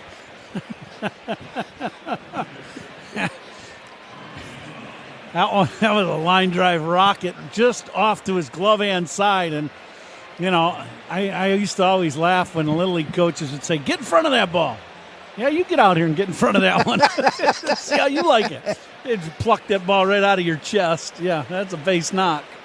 Brandon Nimmo at the plate, left-handed hitter. And the pitch is a called strike right along the outside edge. Curveball, 0-1. That screaming one hopper in the left by Vientos, the first hit of the game for the Mets. He's being held on by Bush at first. Here comes the 0-1. That's off the outside to Nimmo, 1-1. Shaw is from New England. You could say that was a wicked hop, right? Yes, you could. Yeah. Uh-huh. Boyd is ready, sets up high, the kick and pitch. Called strike on the inside edge. I didn't know we were playing Little League rules today for the Mets. Vientos also has that Little League lead, right? He is.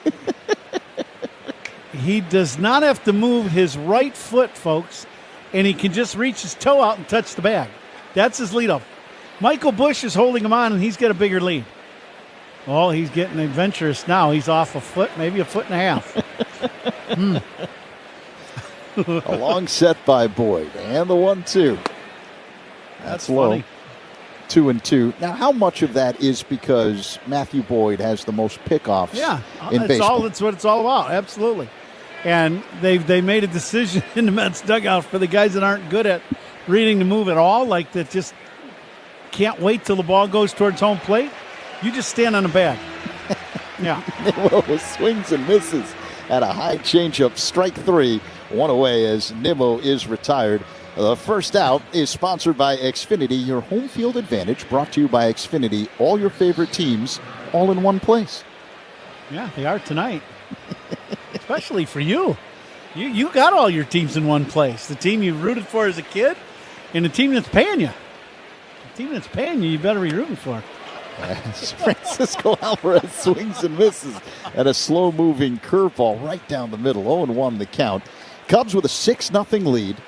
Now, if I'm not mistaken, you've got a huge 2016 Cubs championship ring on your right index finger, right? That's right. Oh. Yeah. Not index finger. Ring finger. Yeah, ring that's. finger. Yeah. Here comes the 0-1 delivery by Boyd. Yeah, we need to get a little balance. Yes. You know, life's all about balance. Yeah, I'm just looking for one. Yeah, I understand you'd like to be out of balance. Yes. I get it. There's nothing wrong with that. Yeah. In the sports world, when it comes to championship rings, the first one has always seemed to be the hardest one to get. I'm with you, absolutely. Alvarez whacks this one foul onto the roof, off to the right, and now it rolls back into the stands. Look out below! Someone caught it, I think. We got educated fans here at Wrigley. They know that ball's coming back down. Coming to you live all season long from the Invesco QQQ broadcast booth. Proud ETF partner of the Chicago Cubs. The 1-2, Alvarez whacks it foul off the netting to the right. Alvarez is really trying to use the other side of the field. He's got some pop in his bat. We saw that last night, hitting that ball out of the ballpark in the 8th as a game winner, to left field into the wind. But the wind blowing out hard towards the right field corner, a ball hit to the right center gap is really going to carry. Here's the 1-2 by Boyd. Misses low with a slider, so the count even at 2-2. Cubs with a 6-0 lead, 1 on, 1 out for the Cubs here in the top half of the fifth, for the Mets here in the top half of the 5th inning. Vientos at first, being held on by Bush. Boyd throws over to first, and Vientos was not far enough to get picked off. You get picked off there, you're just sleeping. That's when you know pitcher's just messing with you. Yeah.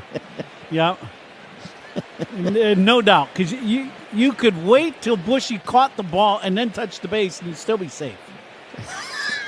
Here's the pitch. Alvarez hits a high fly ball deep left center field. Happ looks up. This one is long gone, about halfway up the bleachers in left center. And the Mets get on the board. Cubs up 6-2 here in the 5th. Alvarez with his second home run of the series. That's a long home run. This is an off-speed pitch up and out over the plate, and he puts a charge into this one. And this one also, right at the video board in left field. And, the wind just really kind of gets knocked down, and the ball does not get knocked down, I should say, and it just carries at that video board, especially when it's fairly warm and, mid-60s at the start of the game. But he hit that ball right on the button. Exit velocity 107 miles per hour was a 413-foot drive by Alvarez. 2-run home run. The batter, Jeff McNeil, and he looks at a slider low and outside. 1-0 the count. 6-2 the Cubs lead over the Mets here with a 1 down in the top half of the 5th inning. Lefty-lefty matchup as Boyd delivers, and McNeil swings and misses. Another slider from Boyd. 1-1. McNeil 0 for 1, flat out to center his first time up. Boyd works his motion and deals. Misses outside with a fastball. 2-1. This is the most that Boyd has worked in a season in a very long time. You have to figure that has impacted him somewhat. Down the stretch, the 2-1, swing and a miss by McNeil. Another slider, 2-2. Yeah, he's at 178 in 2/3 innings now, as the game is right now standing.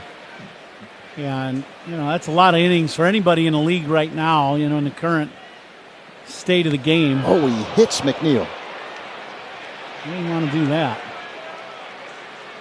2-2, tried to run a fastball in and just flew open, and that ball just went running into McNeil, hit him about belt high. I don't know if it got him in the right arm or if it got him in the ribs, and that'll bring out Tommy Hotovy. Mets manager Carlos Mendoza walking out of the dugout along with a trainer to check on McNeil. Getting a look at the replay now. You can't get away from it. Yeah. You try to go backwards and the ball's chasing you that way. It's just not good. Well, McNeil okay. So apparently that must have gotten him. Got him in the tricep. Part tricep, part rib cage. Yep. So he's at first. Home plate umpire DJ Rayburn breaks the mound meeting as Tommy Hotovy, the Cubs pitching coach, heads back to the Cubs dugout along the third base line. 6-2 Cubs, 1 down, top of the 5th. The man at first, and the batter is the number 9 hitter, the former Milwaukee Brewer, Tyrone Taylor, the Mets center fielder tonight. Right-handed batter against the left-hander Boyd, who works on the third base side of the rubber. Here's the pitch. It's called strike, changeup right down the middle. 0-1.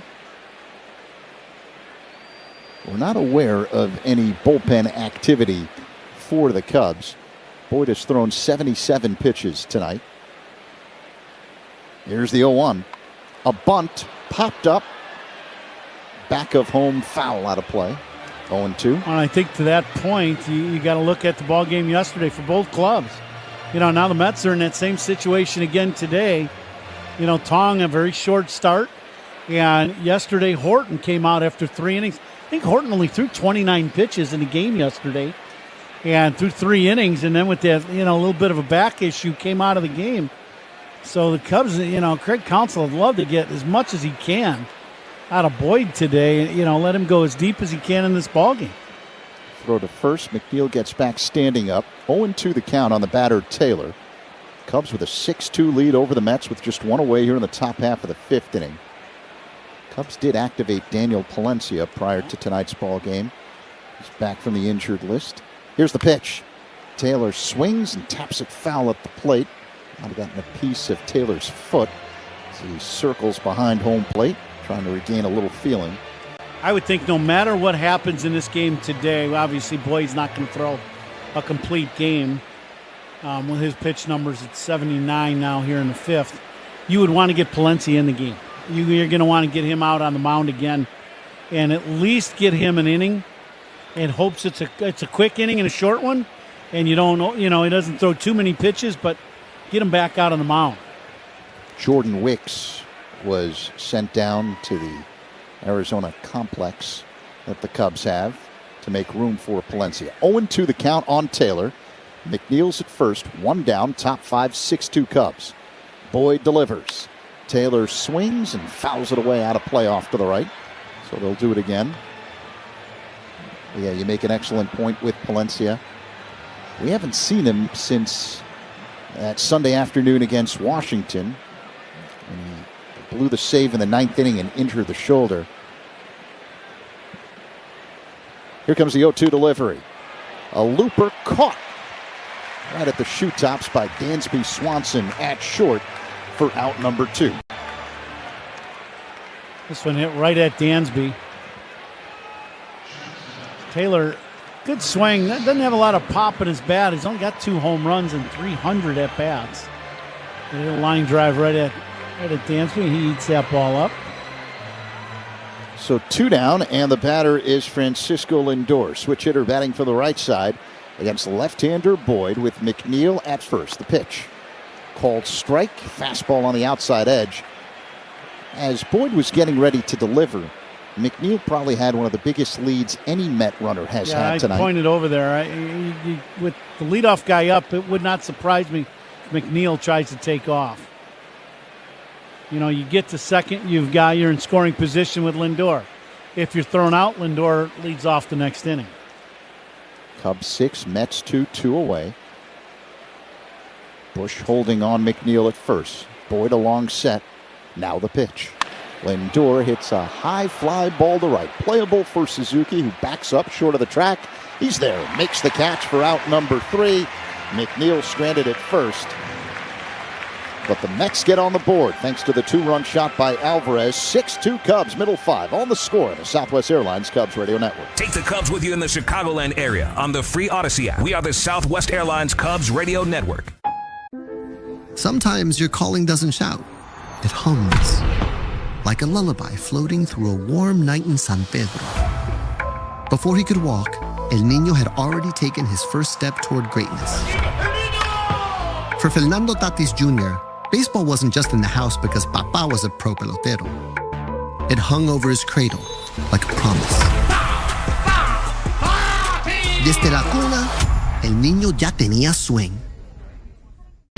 I'm Jonathan Mayo, and for more than 20 years, I've traced the path of baseball's rising stars, navigating the back roads of the national pastime and basking in the glow of small-town America's spirit, where the team is woven into the fabric of everyday life, where it's more than just a game. It's a celebration of the people, the traditions, and the culture that give these places their soul. This is Grassroots. Talk to me. This is called a Crawford dog. Hamburger bun. Yes. 2 split top Angus beef hot dogs griddled on the skillet, on the plancha. Amazing. And then we do a bacon onion jam with Crawford Bach beer. Pick it up like a burger. Pick it up like a burger and you just go in, man. Let's go to town. Dude. Oh, best hot dog I've ever had. Best hot dog I've ever had. I love this, man. This is how I grew up eating hot dogs. So without further ado, snap on your time goggles and prepare to zoom 1,000 years into the future. The D-backs are still the D-backs, though now they're represented by a robotic techno-snake, and the Cubs have embraced their future amongst the stars, now being represented by Ursa Major. Minneapolis was the first to establish relations with our extraterrestrial friends. The Rays are the cosmic rays flying through space in their devil ray-shaped spacecraft. Want to open the playoffs here at Wrigley Field. next week. They've got a magic number of 3 with the Brewers knocking off the Padres earlier today. And here tonight, bottom of the 5th, Cubs leading the Mets 6-2. Moises Ballesteros will dig in against former Cub left-hander Richard Lovelady, who works on the extreme third base side of the rubber. Here's the pitch, and Ballesteros looks at a strike, a fastball right at the bottom of the zone on the outer half, 0-1. Now with the Cubs with this lead of 6-2, Ballesteros stays in the game. And I think this will be one of those times, too, where it's kind of telling to see how he does against left-handed pitching. He did a very nice job against the starter Tong. Pair of hits, a RBI single, and a base hit up the middle. Ballesteros swings and misses at a fastball 1-2. Coom, like you were talking about earlier, Daniel Palencia has started warming up for the Cubs. There we go, yeah. 80 pitches is somewhere, Boyd is right at 80 pitches somewhere, let's see, 83 pitches, so there you go, yep. Makes sense. Ballesteros looks at the ball low and outside, count even at 2-2. And the one thing you would not want to do today, if you're Craig Counsell, that's why he's, up here going into the 6th inning, is you would not want to make him, be closing duties your first day back. He'll build into that over this next couple games and throughout the weekend. Ballesteros takes a sinker low, so he's worked a full count, 3-2. Lovelady delivers. That's off the outside, ball 4. Ballesteros draws a leadoff walk to begin the last of the 5th. Cubs with a 6-2 lead over the Mets, and it appears as though New York's going to make a pitching change. Carlos Mendoza has signaled to the bullpen. The veteran right-hander Clay Holmes has been warming up in the Mets pen, and that's going to be all for Lovelady as Mendoza gets the baseball from the left-hander. All opponent pitching changes are sponsored by Sloan, official water efficiency partner of the Chicago Cubs and leader in smart water and commercial restroom solutions. Visit Sloan.com. Bottom of the 5th. Some call it orgullo. Others call it el corazón taíno. But sometimes the journey is set on track with your ancestors cheering you on. For Francisco Lindor, el ting-ting de la plena was the first roar in the stands. Every at-bat was an encore. Every strike of the drum echoed like a promise. El destino no siempre avisa, pero llega con flow.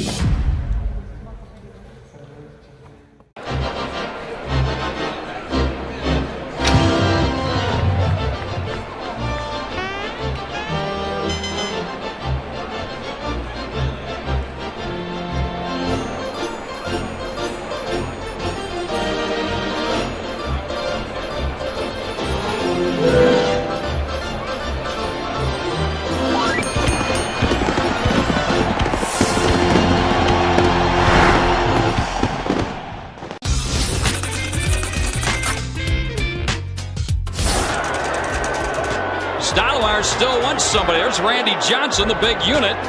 He towers over everybody. Randy's got to change his cap. Oh, jeez. There you go. That looks better. Get that D-backs hat on,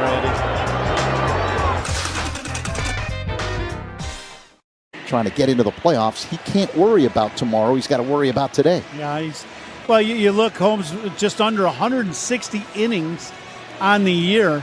And speaking of worrying about today, these are playoff games for the Mets. You got to play them as if they're playoff games. They're do or die. We saw it last night. They used everybody that they had, including their closer, for 2 innings yesterday. Seiya Suzuki at the plate. He fouls the first pitch out of play off to the right. You get all the rest you want in another week if you don't make the playoffs. Yep. So, you've got to roll the dice right now. Mets began tonight as the number 3 wildcard team in the National League, a 1-game lead over Cincinnati. The pitch by Holmes. Suzuki fouls it away, out of play, second deck off to the right, 0-2. Cubs with a 6-2 lead over the Mets. No one out here in the last of the 5th. Moises Ballesteros at first after drawing a walk.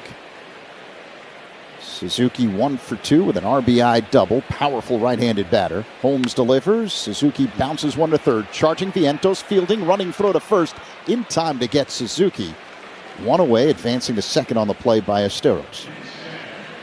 Now Vientos has showed very well at third base here in this series. Made a couple really nice plays yesterday, and that's the second play he's made that's been a nice play today. Made a great play going to his left on Nico earlier in the ball game. So Ballesteros in scoring position at second. Coombe and the batter, Carson Kelly, with one down here in the bottom of the fifth inning. Cubs up by 4. Holmes delivers, and Kelly looks at a strike, fastball near the bottom of the zone on the outside edge, 0-1. Speaking of the Reds, they're tied at 3 in Cincinnati with Pittsburgh, bottom of the 10th inning. Holmes looks at second, now delivers the pitch. A ground ball hit up the middle, roaming to his left. Lindor fields and throws. Kelly's out, moving to third with 2 away is Ballesteros. Little jam shot ground ball out to short by Kelly. Holmes knows what he's doing. He's got good command. He ran that 2-seamer. It starts out in the zone. By the time it gets into the hitting zone, though, for Kelly, that 2-seamer's running in right on his knuckles. And he hit that little soft ground ball to Lindor. Now the batter, Pete Crow Armstrong. Holmes kicks and fires. PCA swings and bounces it foul off to the right. Now what's interesting with the left-hander PCA at the plate, Holmes, who was working on the third base side of the rubber, now moves to the first base side. Yeah, what he's trying to do is create more of an angle of throwing that 2-seamer so it ends up away, in the outer part of the plate to Pete. Here's the 0-1, foul back by Crow Armstrong. He got a pitch to hit there and missed it. High changeup, top of the zone, fouled it back. So 0-2 the count on Crow Armstrong. Ballesteros at third. Cubs with a 6-2 lead, 2 away, bottom of the fifth inning. Wind blowing from left to right atop the scoreboard here at the friendly confines. Now the pitch. That's low. 1 ball and 2 strikes.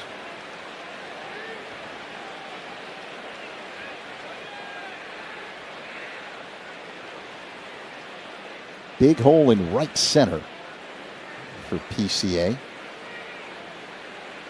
And the 1-2. A bouncing ball hit to third. Backing up, Vientos. Backhands. The throw to first. Skips past Alonso. A run comes home. Ballesteros scores, and the ball bounces out of play. So PCA moves to second base. Now that's all about the speed of Pete Crow Armstrong and the scouting report, and everybody knowing if he hits the ball the other way, you better get rid of it in a hurry. And that's what you love to see from Pete. He goes, gets behind in the count 1 and 2. Use your speed and just use the other side of the field. He just blocks this ball at Vientos. He has to take a step back, catch this ball, and then just makes a bad throw low. And Alonso just couldn't help him out. He didn't get any leather on it at all, and the Cubs score another run. 7-2 Cubs. The batter, Dansby Swanson. That pitch way outside. Slider that missed, 1-0. So E5 on Vientos. He's just bragging about his defense.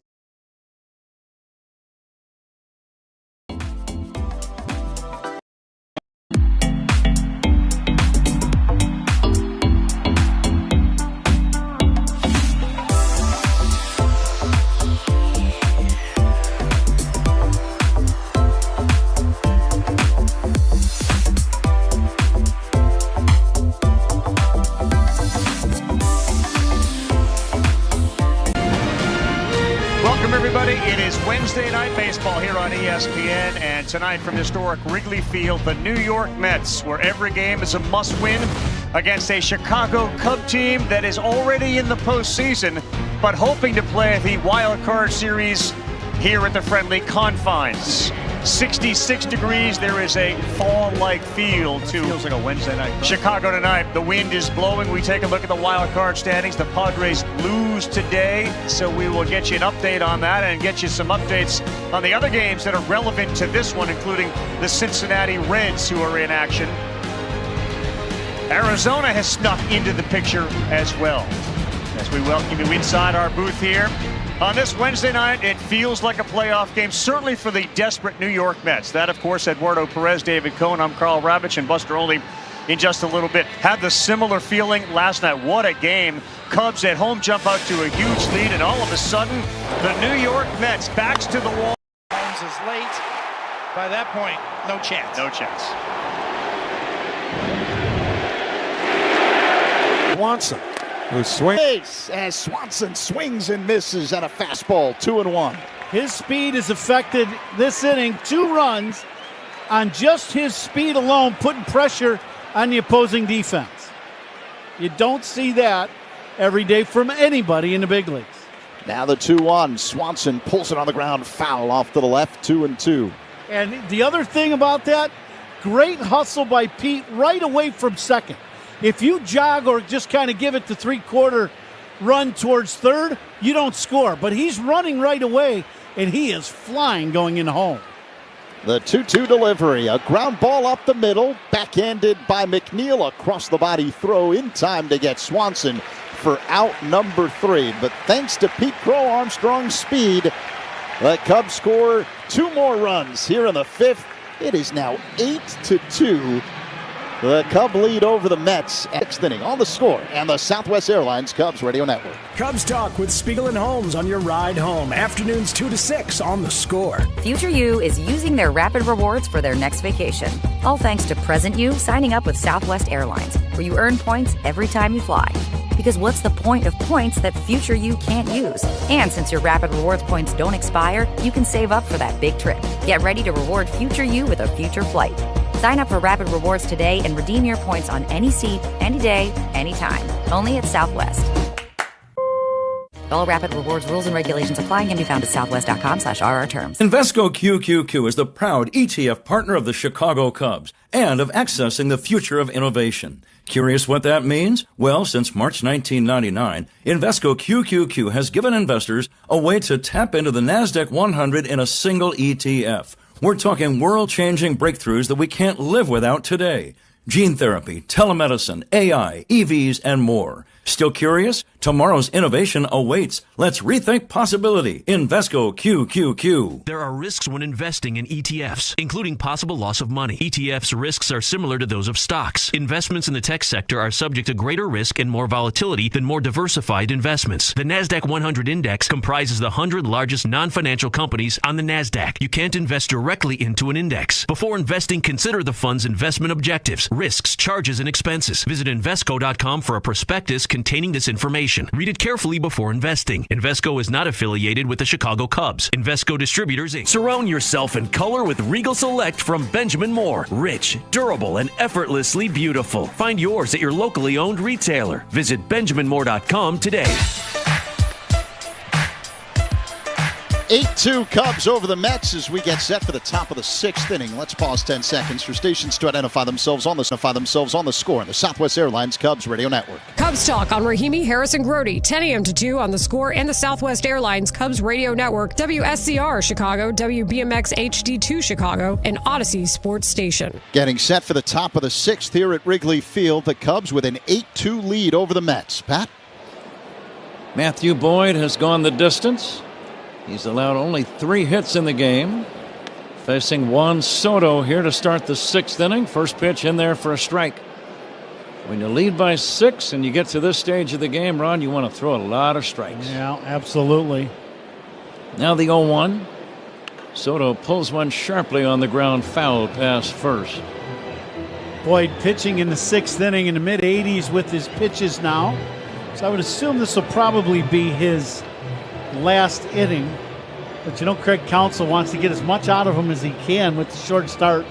Only 3 innings from Horton yesterday. You used every one of your top bullpen guys yesterday and didn't win the game, so you really want to get much as you can out of Matthew Boyd.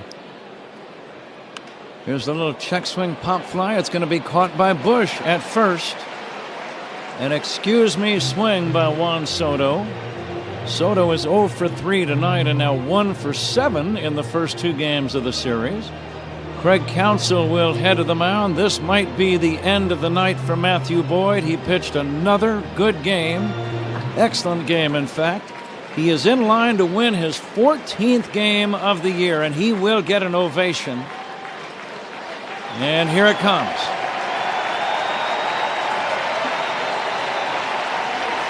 I actually think Matthew is trying to stay in the game because of what happened yesterday, but the fans letting him know how much they appreciate him.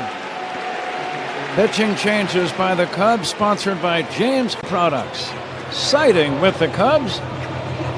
And Daniel Palencia, just activated earlier today, will make his first appearance in the last couple of weeks. When we come back, we are in the 6th inning. The Cubs lead the Mets 8-2. This is The Score and the Southwest Airlines Cubs Radio Network. Talking Cubs Monday through Friday on Rahimi, Harris, and Grody, 10-2 on The Score. Future You is using their rapid rewards for their next vacation. All thanks to present you signing up with Southwest Airlines, where you earn points every time you fly. Because what's the point of points that future you can't use? And since your rapid rewards points don't expire, you can save up for that big trip. Get ready to reward future you with a future flight. Sign up for rapid rewards today and redeem your points on any seat, any day, anytime. Only at Southwest. All rapid rewards rules and regulations apply and can be found at southwest.com/RR terms. Hey folks, Coom here. Since teaming up with the fine folks at Yuengling Beer, I've heard this question a lot. Ron, how has Yuengling managed to be around for 196 years? Well, it comes down to one thing. They brew great beer. Simple as that. It takes real quality to become the oldest brewery in America, and Yuengling's been doing it right since 1829. Whether it's traditional lager, light lager, Flight by Yuengling, they all have the same commitment to flavor and craftsmanship. Yuengling, the oldest brewery in America. Official beer of the Cubs Radio Network, DG Yuengling & Sons, Pottsville, PA. Daniel Palencia entering the ballgame here in the 6th inning. And let's see what's on tap here in the 6th inning, sponsored by Flight by Yuengling. Next generation light beer, 8-2 Cubs. And that 5th inning was the Pete Armstrong show, Patrick. What an electrifying piece of base running we saw. Scoring from second on a wild pitch. As Daniel Palencia goes to work, fires high for ball 1. Palencia was the closer for most of the year. He's been on the injured list here of late, and he might play a big role in these next few weeks. Here comes the 1-0, swinging a foul out of play. In fact, if you're going to win something like a division or a playoff series or a World Series, you need a strong bullpen. Yeah, you do. And you really, the Cubs need Daniel Palencia to pitch well and to be healthy and be out there on the mound and doing his job. Pete Alonso waiting. Ron fouls it away. Go ahead. But he's got, as you know, he's got an electric arm, rushing it up there around 100 miles an hour with every fastball. Great outing by Matthew Boyd. This is a high-powered Mets offense. They managed only 2 hits against him in 5 1/3 innings. Mets got their runs on a 2-run homer by Francisco Alvarez. The Cubs put together a good old-fashioned rally in the 3rd. Matt Shaw singled. Michael Busch walked. Nico Horner singled to load the bags. Here's a deep drive to center, but Crow Armstrong is there to slap the leather on it for out number 2. 2 gone, 6th inning. Cubs lead 8-2. Ian Happ began the scoring in the game with a 3rd inning 2-run double. Then Moises Ballesteros singled to drive in a run. Seiya Suzuki doubled to drive in another run. And before the inning was over, Pete Crow Armstrong would add a sacrifice fly. One of the best solid innings the Cubs have had in quite some time. And it was very reminiscent of many innings from earlier this year. Yeah, I would agree. You did it banging the ball around the field the last few innings. You're right.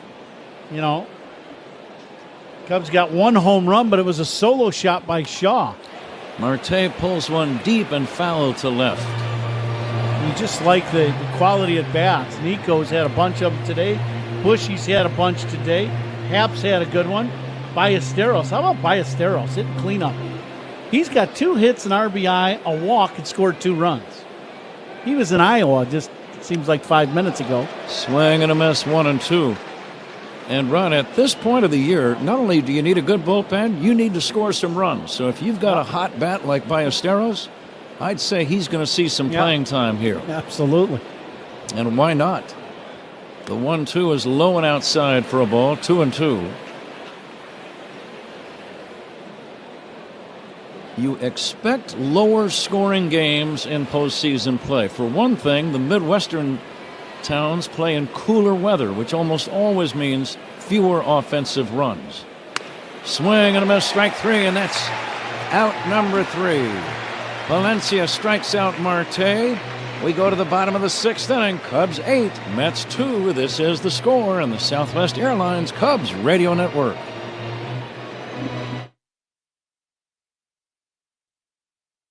Chicago Cubs memories are made right here with Pat, Ron, and Zach on the Cubs Radio Network. To everything outdoors. Can I help you find anything? Hey, yeah. Can you point us to the camping gear? Sure. Aisle 2. How about fly fishing? Just bought a new Nissan Pathfinder, and we're ready to get back to it. Aisle 7. Snowboarding? Our Pathfinder's got intelligent 4x4, and we want to hit the backcountry. Oh, aisle 18. And where are the boats? Back of the store, but are you sure you can do all this? Oh, yeah. Up to 6,000 pounds towing. We're good to go.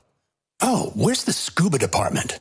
Return to rugged in the 2025 Nissan Pathfinder. Now get 0% APR financing for 60 months on the 2025 Nissan Rogue, Pathfinder, or Murano. Shop your local Nissan store and nissanusa.com. Available intelligent 4x4 cannot prevent collisions or provide enhanced traction in all conditions. Always monitor traffic and weather conditions. Towing capability varies by configuration. See owner's manual for important safety information. For well-qualified buyers, example 0 down payment, 60 months financing at $1,667 per month per thousand finance. Actual down payment may vary. Subject to NMAC credit approval. Not all buyers qualify. Dealer contribution may affect actual price set by dealer. Contact dealer for details. Ends 9/30/25. Pull up to Potawatomi Casino Hotel Milwaukee and shoot your shot at big wins for Sweet Ticket September. Play with your rewards card for entries. Score triple on Drawing Thursday. Win slam dunk prizes like cash, reward plate, and tickets to see the Milwaukee Bucks in action. Sweet Ticket September. You ready for this? Only at Potawatomi. More info online. Must be 21 and a rewards member to play. The Chef IQ Sense is a wireless cooking thermometer everyone should have. It eliminates under or overcooking your chicken, fish, or meat to achieve perfection. Order one now at chefiq.com. That's chefiq.com. Matt Shaw's on deck for the Cubs. Who's on deck is brought to you by TimberTech Decking and Railing. Everything wood should be. Visit timbertech.com. Pat? Sean Manaea is the new Mets pitcher, left-hander, working out of the bullpen these days. Matt Shaw will lead off the Cubs' sixth inning. Now, I saw on the big board, somebody out there stole your dance moves. Who did they steal it from? Yours. Yeah. Not so much. It could be. Oh, yeah, maybe yeah. 30 years ago, 40 years ago. Like it. Oh, my. Yeah. More? Let's stop right there. Oh, yeah. Matt Shaw will lead off the bottom of the sixth inning. And line one into left field, a base hit. Matt is 3 for 3 with a couple of singles sandwiched around a home run. That's a good night, Ron. Absolutely. He hits another bullet. Hit a bullet in yesterday's ball game, but boy, Matty, he's been right on time with these pitches today. 3 rockets. This day in baseball history brought to you by villageofbedfordpark.com. Now's the time to make history for your business in Bedford Park. The runner goes. The pitch is going to be outside. Throw to second base. Head first slide. Safe at second base. Bush stealing with the Cubs leading by 6 in this sixth inning. That's his 17th stolen base of the year. And you got to keep playing the game today. After watching last night's game, 6-1 lead slip away from the Cubs. Boy, you just keep grinding this ball game. Bush will take a strike. But, Ron, this is the day, 1984, very special day in Cubs history. And you actually played a role. But first of all, here's what happened in a baseball sense. The Cubs clinched the division title as Bush drives one in the air to deep right field. Back is Soto. It's got a chance. Gone. Michael Bush, a 2-run home run. Cubs lead 10-2. Hanging breaking ball, and he didn't miss it. He waits back on this ball and walks this one to straight right. We talked about it. If you hit a ball to straight right, from there to the foul line, the ball's going to carry. And this ball ends up at about the third row. Home run number 31 for Michael Bush. He's having quite a night, Ron. A double, a walk, a line out, and now a 2-run home run. He has scored 2 and driven in 2. And the Cubs with their biggest lead, 10-2, as they're trying to snap a 5-game losing streak and reduce their magic number down to 2 to clinch the top wild card spot in the National League. Pop fly off the bat of Horner, caught by the second baseman McNeil. But I love to watch Nico hustle. That's the way you play the game. He was almost to second base when that ball settled into the glove of McNeil. Yeah, anything happens on the play, and Nico is taking the extra 90 feet. That is the way you play the game. Yep, absolutely. Cubs got some dynamic duo going with Bush and Horner hitting leadoff depending on who's pitching night after night. Ian Happ will take a strike. But, Ron, the Cubs clinched the division title with a 4-1 win at Pittsburgh. Rick Sutcliffe pitched a 2-hitter. He would win the Cy Young Award for the Cubs in the National League. And the Cubs made the playoffs. It would be their first division championship, and it would become their first postseason appearance in 39 years. Going back to 1945. And not only did the Cubs make history on that occasion. Here's a ground ball to short, scooped up by Lindor. Tricky hop, but he negotiated it cleanly and throws to first in time. But you were a young, I want to say 17 or 18-year-old lad. Yep, that's right. And you happened to be watching Cubs television, and you decided they're having a party down near Wrigley Field. They need me to be there. Without question. Yeah. Didn't ask the parents. You know my one buddy who I went with, Jeff Schultz. Sure. Schultz and I, we were watching the game. We were jumping up and down at his house in Lamont, Illinois. And next thing you know, our car was headed north. We didn't get back to the south side of the southwest side till the sun was up.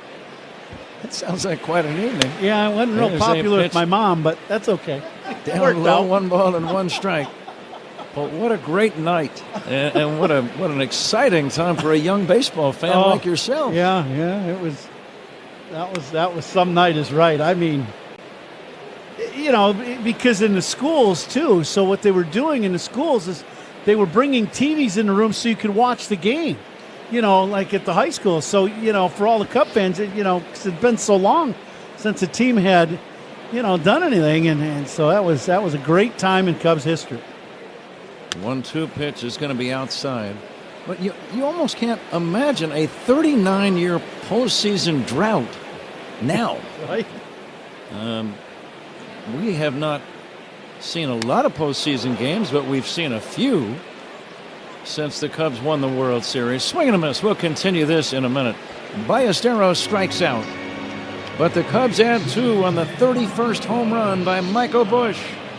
We go to the 7th inning. Cubs 10, Mets 2. This is The Score and the Southwest Airlines Cubs Radio Network. Talking Cubs Monday through Friday on Rahimi Harrison Grody, 10 a.m. to 2 on The Score. At Wintrust, our approach lets Cubs fans show their pride anywhere. With the Cubs debit card from Wintrust Community Banks, you don't just swipe, you make a statement. It's like a megaphone for your wallet, broadcasting Cubs pride with every transaction. Visit wintrust.com/Cubs to choose an eligible account and score your Cubs debit card. That's wintrust.com/Cubs. Wintrust. Different approach, better results. Cubs debit card is not available at all Wintrust Community Banks charters. Member FDIC. From the first pitch to extra innings, Sea Glass is your invitation to relax and recharge. As the official wine partner of the Chicago Cubs, Sea Glass brings the refreshing flavors of California's Central Coast to wherever you are, whether it's in the stands or on the couch. So pour yourself a glass and slide into your coastal state of mind. Look for Sea Glass in the wine aisle at your local retailer. Sea Glass, official wine partner of the Chicago Cubs. Bet365 is paying out before the final whistle. Check out Bet365's on 5. Gambling problem? Call 1-800-GAMBLER. 21 plus only. Must be physically located in Illinois. T&Cs apply. There's nothing quite like local. That's why AARP is local, offering free events that can help with finances, family, and fun. Find your local event at aarp.org/il. Game 2 of the Cubs, 3-game set against the Mets, and it's the Cubs with a 10-2 lead as we get set for the top half of the 7th inning. We're coming to you live all season long from the Invesco QQQ broadcast booth, proud ETF partner of the Chicago Cubs. Pat? All right, Zach. It's on to inning number 7. Aaron Civale, the new pitcher for the Cubs. It's Matthew Boyd's game to win. Mark Vientos, leadoff batter for New York in this 7th inning. And the first pitch in there for a called strike. Cubs lead by 8.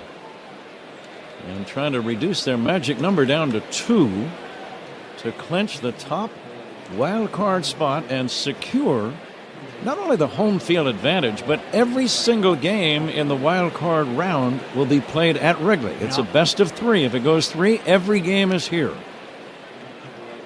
Breaking ball swung on and missed, 2-1. And that is a big deal. Yeah, absolutely. It's not to say you can't win road postseason games. The Cubs won Game 7, after all, in Cleveland. That's right. Cubs also won the division series in San Francisco, knocking out the Giants. I was thinking about Kyle Hendricks when we saw that he was going to retire at season's end. Swing and a miss, strike 3, and I thought for quite a few moments about his unbelievable performance in Game 6 of the NLCS in 2016. Still one of the best memories that I ever have about a game here at Wrigley. Yeah, I would absolutely agree.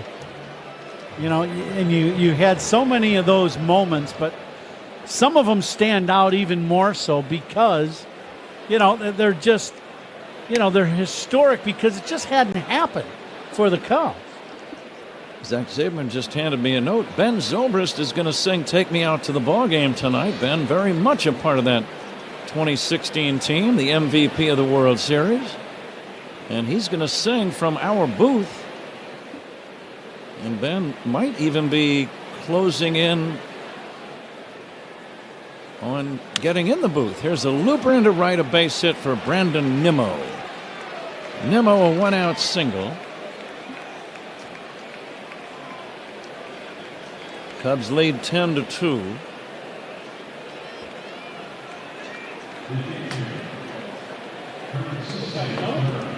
And I think you were right, Patrick. Ben Zobrist just joined us here in the booth.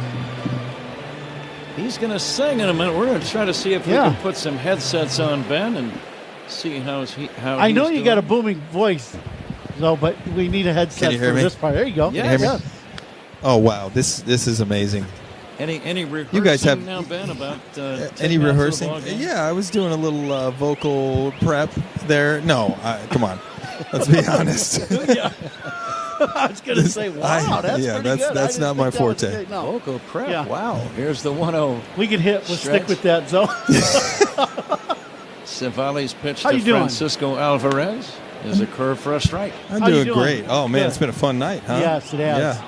This is nice to see. Yeah, the boys erupting a little bit, and we've been having a lot of fun with this game so far. I would think, Ben, this time of year automatically you drift back to 2016 and some of those great playoff memories, and you were a big part of it. Oh man, the chill in the air, just walking around outside the stadium, it does bring a lot of memories back. And then you get in here, and I got to walk out on the grass throughout the first pitch. Gosh, it feels amazing. It's one of those things you never forget. When we all read the news about Kyle Hendricks retiring at the end of this season, I'll bet all of us thought back to Game 6 of the NLCS, in addition to so many other great performances by Kyle, and what a great teammate and a great guy he is. And I just remember he was such a pro from the very start. You know, such a young guy at the time, and man, he just seemed like a veteran. 2-2 pitch swung on and missed. Alvarez is out number 2. So much finesse from Kyle Hendricks. He was very unique in that regard.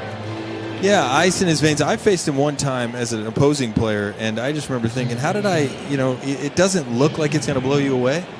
but it's definitely difficult. You know, it's like, how did he jam me on that? You know, there's something really deceptive about his windup and the ball moving. He's just incredible. McNeil, the batter, left-handed hitter, he'll take a strike. It seemed like watching from upstairs. I never faced him, obviously, Ben, but a lot of late, subtle movement, which sometimes makes all the difference. 100%. Yeah, and you know, he always had a great changeup too, right? And that just throws everybody off. Fly ball to right, pretty well hit. Over as Suzuki makes the catch. Ben, have fun singing. We're going to wrap up the inning and turn it over to you in a minute. Cubs lead 10-2. Time for the 7th inning stretch. And here is Ben Zobrist. Conductor for Take Me Out to the Ball Game. Former 2016 World Series MVP, Ben Zobrist. All right. All right, Cub fans, let me hear you. A 1, a 2, a 3. Take me out to the ball game. Take me out to the crowd. Buy me some peanuts and Cracker Jack. I don't care if I ever get back. Let me root for the Cubbies. If they don't win, it's a shame. For it's 1, 2, 3 strikes, you're out at the old ball game. Hey! Stay hot, boys! Stay hot! Let's go! Hey, Cubs fans, it's Nico Horner. Listen to every game here on the Chicago Cubs Radio Network.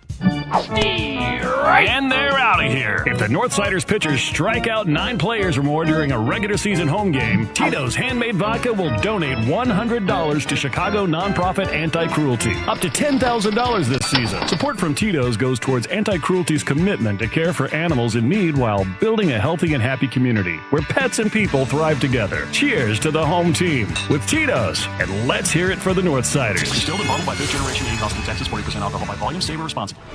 Step up to the plate like a pro with the world's largest sports book at your fingertips. Circa Sports Illinois. It's sports betting the way it should be. With high app limits, low holds, exceptional customer service, and no bet fees. Other books may charge you just to get on the field. But with Circa Sports, you can swing away with every bet. Start betting like a pro from anywhere, anytime in Illinois. Download your new bookie today at circasports.com. Must be 21 or older. Gambling problem? Call 1-800-GAMBLER.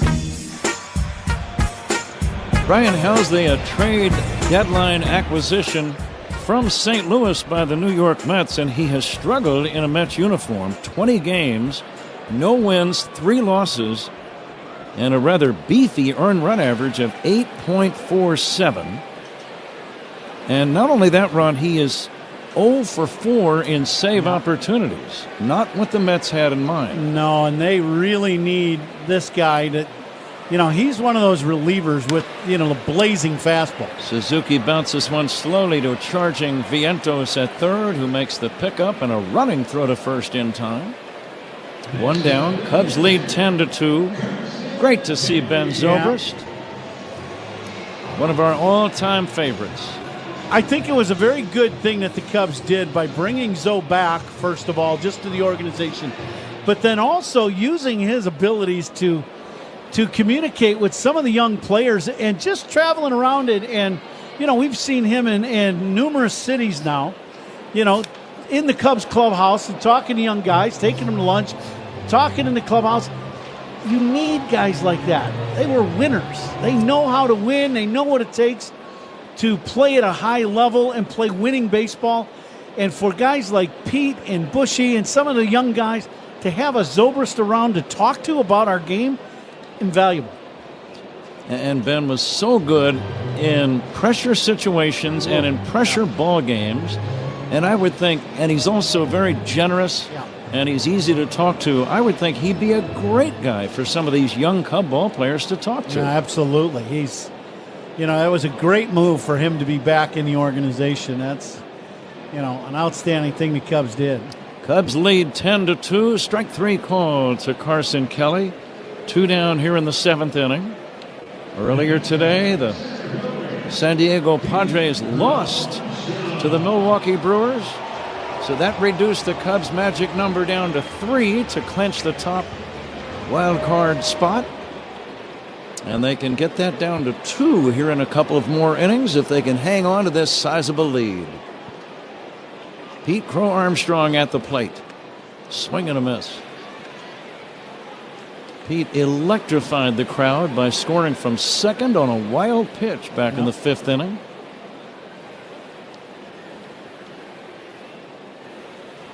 Here comes the 0-1. And he'll take low. I was surprised that the Mets almost seemed surprised at Pete trying to score. I feel like saying, I know you guys watch the MLB Network and you see highlights. They're on every sports channel that possible. How can you not be aware of Pete Crow Armstrong and his daredevil base running? I just, and the meeting was yesterday, right? This is game 2 of the series for the Mets. You had to talk in the pitchers meeting and in the general meeting before the series and go, okay, this guy's one of the fastest guys in the league. Always be aware of what he's doing on the bases. And to have a mental lapse with him in scoring position is just, I can't comprehend it. Pete Crow Armstrong with 2 down and nobody on. Waits for the 1-2 from Helsley. Bouncing ball to third. Tough play. Charging Vientos. Running throw to first in time. Slight collision between They may want to Pete look at this play. Pete Alonso. Alonso running over to see if Pete's all right. It was inadvertent and appears to be not significant, which is good. Both men are okay. Boy, that's a dangerous play for Alonso, too, because you really want to give with that throw and keep going, but he almost got his elbow caught and hyperextended that elbow. In a down inning, we'll be back with the 8th inning right after this. Cubs 10, Mets 2. This is The Score on the Southwest Airlines Cubs Radio Network. Start your mornings with Cubs Talk. Mully and Haw, mornings 5:30 to 10 on The Score. From the warehouse to the work site, Fitzgerald Equipment keeps Illinois and Wisconsin businesses moving with forklifts, rentals, and expert service. Featuring Heli forklifts built to go the distance. Visit FitzgeraldEquipment.com. Trusted equipment powered by Heli. Fitzgerald Equipment. Material handling handled. Proud partner of Cubs Radio.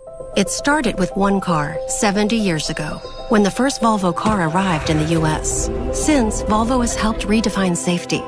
From the 3-point safety belt to side impact airbags, a whiplash protection system, and blind spot assist, innovations that have saved millions of lives and made summer memories safer for generations. Celebrate 70 years of safety. Visit your local retailer for the Summer Safely bonus event going on now. One text, one snap, one scroll is all it takes to be game over behind the wheel. You drive, you text, you pay. Think you can beat distractions in our retro arcade? Visit itsnotagameillinois.com. It's time for Trash Day Nose Yoga with Hefty. Let's transform stinky scenarios with a joyful scent of Fabuloso. Inhale. You forgot to empty your kid's lunchbox. Exhale. A field of lavender. Inhale. Stinky leftovers. Exhale. Watermelon in the summer. That's the power of Hefty Ultra Strong Trash Bags with Fabuloso. Hefty, hefty, hefty! Hey Cubs fans, Pat Hughes here. It's shaping up to be an historic season. To start making history with your business in Bedford Park, visit villageofbedfordpark.com. All Cubs pitching changes are brought to you by James Hardy Building Products, siding with the Cubs. Aaron Civale still on the mound for the Cubs. New catcher is Reese McGuire. He will occupy the number 6 spot in the order, previously held by Carson Kelly. Tyrone Taylor leads it off for the Mets in this 8th inning. And he'll take a little bit high for ball 1. Home runs by Cubs batters, and Michael Busch had a 2-run blast back in the 6th inning. Here's a swing and a pop-up. This is going to be out number 1. Coming in near the mound is Matt Shaw. On the mound, makes the catch. Home runs by Cubs batters. Another hefty home run. Official trash bag of the Chicago Cubs. Hefty. Strength that's anything but ordinary. Good start to the inning. Here in the 8th. This 8th inning is sponsored by Cars for Kids, 877 Cars for Kids. That's Cars with a K, to donate your car today. Tyrone Taylor made the first out. Now this is Francisco Lindor taking outside for ball 1. Stolen bases tonight by the Cubs are powered by Turo Tire, Chicago's hometown tire. Find a dealer at Turo.com. Excellent start by Matthew Boyd. It's put him in a position to win for the 14th time. There's a good chance this would be his final regular season start, but he certainly figures in the postseason plans for the Cubs starting pitching. High pop-up foul, right side, and this is going to be out of play. And good news about Cade Horton earlier, Ron. It was not nearly as serious as we feared. When we heard the back might have been an issue, that was kind of an alarm, but it turned out to be a false alarm. His back is fine. Yep. Yeah, he's standing in the dugout watching the game at the top step all game. That's good news. Lindor checks and takes down low. Hardest working player of the game tonight, brought to you by Bosch Power Tools. More you Bosch, more you feel like a Bosch. Any thoughts? Bushy with a really nice night. Double, walk, scored 2 runs, 2-run homer. Matthew Boyd would be a candidate. Which one you want to go with? You could do the Boyd Bush daily double. Oh, there you go. I like it. Here's the 2-2. Outside for a ball. Both names start with B and they're 4 letters. I think it's a no-brainer. Top of your game tonight.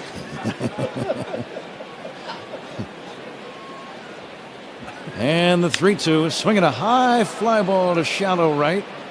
Should be routine for Suzuki. He's got it, and that's out number 2. Cubs looking for their 89th win. Designated hitters in tonight's ball game. That was by Esteros. Sponsored by Fireplace Chimney Authority. Book now, burn later. Skip the rush. I would say you deserve an extra fee for the writing that you've done on that commercial. Well, that is excellent writing. Here's a pitch in there for a strike to Juan Soto. You did do the writing, didn't you? Well, I can't quite take credit for that. I get the book now. I'm not totally sure, even though it's Fireplace and Chimney Authority. Burn later. To skip the rush, it skipped me. I'm not quite sure. You got some thoughts on that? I still think it's excellent writing. Yeah. 0-2 on Soto. Here's the windup and the pitch on the way. High fly ball, deep left center field. Back is Carl Armstrong. This ball is going to leave the yard. Opposite alley home run by Soto, his 43rd of the year. And it's his 105th run batted in. Well, he is some kind of strong hitter. He gets this ball, and this is an opposite field blast like a right-handed pull hitter. When you go oppo into the wind in Wrigley Field, and no doubter, that's something. Cubs lead still is a very comfortable 10-3 with Pete Alonso stepping in. And the big right-handed batter will take a strike.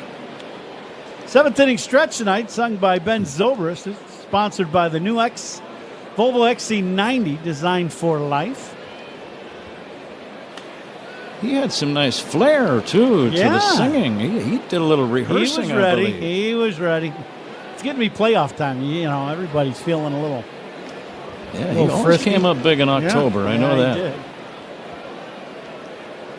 October just, 6 days away? 7 days away? Now the 0-2.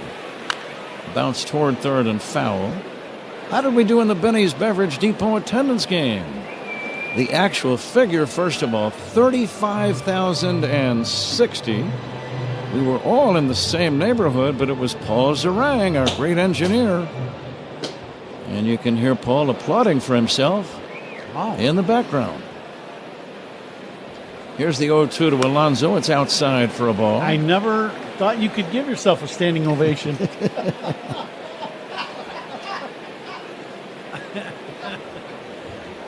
I would say Paul is probably among the leaders in the season competition. Swing and a miss, strike three, and that ends the inning. The Mets get a run on the home run by Soto. We go to the bottom of the 8th inning. It's the Cubs 10 and the Mets 3. This is The Score and the Southwest Airlines Cubs Radio Network. Take the Cubs with you in the Chicagoland area on the free Odyssey app. We are the Southwest Airlines Cubs Radio Network. Sloan has been providing Rest Wrigley Field for 111 years, and we are proud to now expand into the concourse with our brand new bottle fillers that provide clean drinking water for Cubs fans all season long. Learn more at sloan.com. Change is always happening, but no matter what changes in 5 years, there's one thing that will stay the same: the price of your internet. With the Xfinity 5-year price guarantee, you get 5 years of the most reliable Wi-Fi with our best equipment included for a price that stays exactly the same. Restrictions apply. New residential customers only. Taxes and fees extra and subject to change. Most reliable Wi-Fi based on Open Signal Awards USA. Fixed Broadband Experience Report, August 2024. Where do the Cubs shop to celebrate a big win? Binny's Beverage Depot. Binny's is the official champagne provider of the Chicago Cubs. If you can't find it at Binny's, it's probably not worth drinking. With America's best lineup of hybrids from Hyundai, you get the best of both worlds. Like the reliable and efficient Tucson Hybrid, backed by America's best warranty. The Hyundai Tucson Hybrid. It's the best of both worlds. Lease a Hyundai Tucson for $239 a month or get 1.99% APR on the Tucson or Tucson Hybrid. Offers end September 30th. Call 224-661-0068 for details. You'll score big with everyday deals at Suits 2020 in Niles. From men's suits and formal wear to sports and casual wear, 2020. We're more than just amazing suits. The Out-of-Town Scoreboard is sponsored by Club Citgo. Download the Club Citgo app now and instantly save 23 cents per gallon on your first fill-up. Brewers knock off the Padres 3-1 earlier today, so the Cubs can reduce the magic number for clinching the top wild card spot to 2 if they hold on and win tonight. They've got a 10-3 lead over the Mets as we get set for the bottom half of the 8th inning. Meantime, the Mets keeping an eye on what's happening in Cincinnati, and it's a final in 11 innings as the Pirates beat the Reds 4-3. Wow. So the Pirates have gone into Cincinnati and knocked them off back-to-back games after the Reds were flying about as high as you possibly could after sweeping all 4 from the Cubs last weekend, Ron. Go figure. That's just unbelievable. You thought, the way Cincinnati played against the Cubs, and they're at home still. They're at home playing those games. And we saw both of those teams on the last road trip. Pittsburgh was not impressive, really, at all. And the Reds swept all 4. And yet now, it just doesn't make sense. No, it sure doesn't. Guardians beat the Tigers 5-1. Jose Ramirez, a 2-run double. Swing and a miss by Dansby Swanson.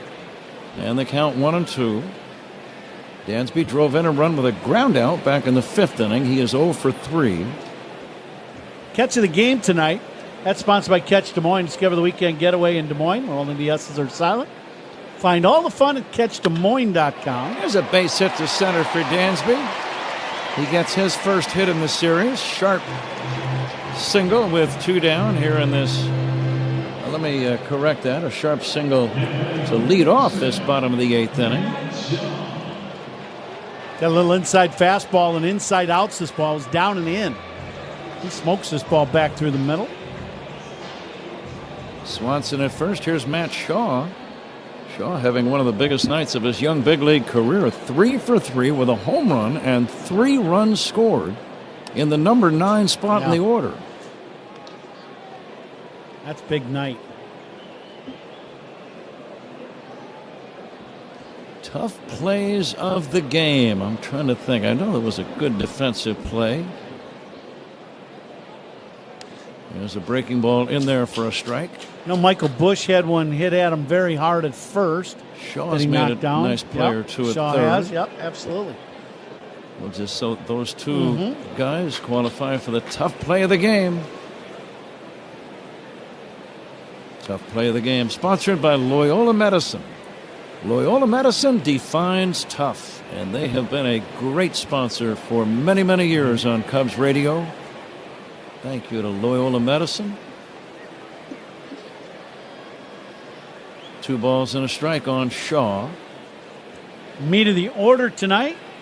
That's been sponsored all season long by Chef IQ Scents. Never under or overcook your food again. Purchase now at chefiq.com. The Benny's Beverage Depot toast of the game will be named in the 9th inning. Here's a liner down the line in left, falling. That's going to be a foul ball. Just foul. A humpback line drive. He hit it off the end of the bat, and it had a big hook to it. And it landed apparently just foul in an area that Ronnie and I cannot see. We get blocked out by the side wall. Well, there's a foot down the left field line of foul territory, and that's where the ball landed. When it didn't hit and kick out towards the field of play, that means it didn't hit the side wall on the fly, and then you always think, well, that's fair ball. But there's very little foul territory. Swanson at first, not being held by Alonso. The Cubs lead 10-3. The Mets will continue to hold the 3rd wild card spot, even if they don't come back in this game. Strike 3 called, a breaking ball buckling the knees of Matt Shaw. And that's going to be out number 1. Pretty good hook to get the punch out by Helsley. Helsley's got great stuff. That's never been the issue. Blistering fastball at 100 miles an hour. Great slider. His issue is command in the zone and just throwing too many good quality pitches to hit and getting behind in the count. Michael Bush will take ball 1.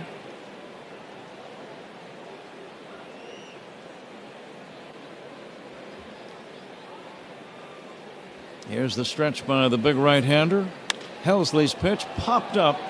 It's going to be playable over near the left field line for Nimmo after a long run. He makes the catch, and that's out number 2.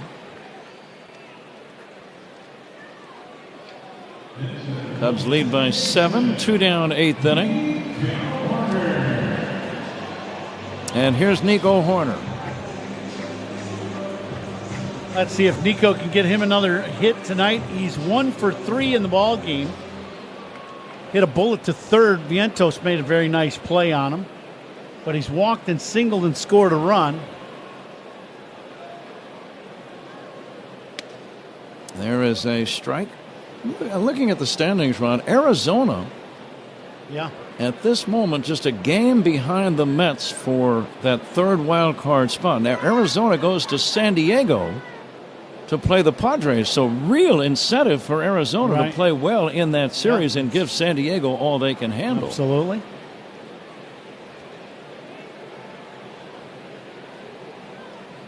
Nico Horner will take low. San Diego is off tomorrow, so the Cubs will play here against the Mets tomorrow night, have a chance to pick up a half a game and reduce the magic number down to 1 if they can beat New York tomorrow night. Guys, Cal Raleigh has homered again, his 59th of the year. Wow. The 1-1 is a strike to Nico. Bottom of the 4th inning in Seattle, 6-1. The Mariners leading the Rockies. Does he hit singles? Ever? He's amazing. It's unbelievable. He's a catcher. And you know what's cool about him? He's not bragging at all. He's not acting real arrogant. Here's a 1-hop line drive to short. Lindor throws to second for the force. He's very modest. He is saying, I'm much happier about where the team is than what I'm doing. You like to see that, Ron. Absolutely. I do. Yeah. The Cubs don't score. We go to the 9th. It's the Cubs 10 and the Mets 3. This is The Score on the Southwest Airlines Cubs Radio Network. Start your mornings with Cubs Talk. Mully and Haw, mornings 5:30 to 10 on The Score. The Heat and Frost Insulators and Illinois Regional Insulation Contractors want to remind you that fire stopping saves lives. If your commercial building, manufacturing, or industrial facility was recently under construction or rehabbed, you'll want to make sure your fireproofing is up to date. Certified and skilled insulation technicians will install fire stop systems that comply with national flame and temperature ratings. For a list of skilled Illinois Regional Insulation Contractors, visit local17insulators.com. Being pregnant and finding out you have cancer. I'm Robin, and that was me. But my oncologist, orthopedic surgeon, and high-risk obstetrician at Northwestern Memorial Hospital created the safest chemotherapy plan, so I didn't have to choose between my life and my baby's. Top ranked in Illinois for obstetrics and gynecology by U.S. News and World Report, Robin's team collaborated to deliver a healthy baby and mother, performing a C-section, then cancer removal the same day. Northwestern Medicine. Better. Hey, Pat, did you know Catch Des Moines has a bunch of videos and lists called The Best that highlight all the local favorites around town? Yep, I'm looking at some right now. Best tenderloins, hidden gems, steak de Burgo, and spoiler alert, 2 of our favorites. The iCubs and State Fair made the best family fun list. With all that stuff to do, I'm going to need to find a best place to take a nap. Hopefully someplace soundproof to cover up your snoring. You know what else they say in Des Moines? Only the S's are silent. Plan your trip at catchdesmoines.com. Tag team bits and sockets with a Bosch 18-volt 2-in-1 impact driver. The more you Bosch, the more you feel like a boss. This copyrighted broadcast is presented by authority of the Chicago Cubs and may not be reproduced or retransmitted in any form. And the accounts and descriptions of this game may not be disseminated without the express written consent of the Chicago Cubs. We're getting set for the top of the 9th here at Wrigley Field. Cubs 10, Mets 3. The 9th inning is brought to you by Bosch Power Tools. The more you Bosch, the more you feel like a Bosch. Pat? That's well said, Zach. Sounded like he was boshing. 9th inning. I would comment, but I'm not exactly sure what that would be, Ron. Yeah, that makes 2 of us. Starling Marte will swing and miss at the first offering by Aaron Savali. We are in the 9th inning. Cubs trying to even up this series at 1 win apiece. Second straight strong offensive game in a row for the Cubs. Even though they lost last night, they put 7 on the board with 9 hits last night. And tonight even better, 10 runs on, is that 11 hits? Here's a ground ball to third, fielded by Shaw. Running throw to first to get him. 1 down, 9th inning. Yeah, 11 hits for the Cubs, only 4 for the Mets. Kyle Tucker's been nominated for the 2025 Roberto Clemente Award presented by Capital One. Fans vote to recognize who best represents the game through positive contributions on and off the field. Vote today. MLBtogether.com/Clemente Award. And I know I was voted for the Twins to be nominated for the Clemente Award, I believe in 98 and maybe 99, 2000. And I'll tell you, that's an award. It's a big deal. Here's the ground ball up the middle, backhanded by Horner. Plants the right foot, throws to first to get him. 2 down. And Ron, knowing you and working with you now for these 12 years, you are the perfect type of a person to be nominated and to win the Clemente Award. 2 down, the Mets are down to their last chance. It is a great baseball award from a great player, but he just did so much for the community. It's how he passed, and you know, it's great. It's great for Kyle Tucker to be nominated. It really is. Fans are standing, many fans smiling and happy, high-fiving each other. You knew the losing streak was going to end. It was just a matter of when. There's too much talent on this team for it to go too much longer. And maybe we'll look back at this game as the turnaround where things got back to normal, so to speak. There's a few key things that have happened in today's ball game. won back-to-back days where the offense has really come alive. Yesterday, same thing. The offense did its job. A very good offensive day. Swing and a miss, 2-2 on Nimmo. You look at Bush, and some of the guys had great games. But Pete Crow Armstrong, 2 at-bats where he shoots the ball the other way and makes stuff happen on the bases. That's a big bonus for the Cubs. Mets are down to their last strike. And the pitch. Bouncing ball left side, fielded by Shaw. He'll throw to first. Cubs win the ball game. The losing streak is history. The Cubs beat the Mets easily by a score of 10-3. And the magic number to clinch the top wild card spot in the postseason is down to 2. And the Cubs start to congratulate one another here at Wrigley. A much-needed win by the ball club tonight, Ron. Yeah, it's been a struggle, since the Cubs clinched.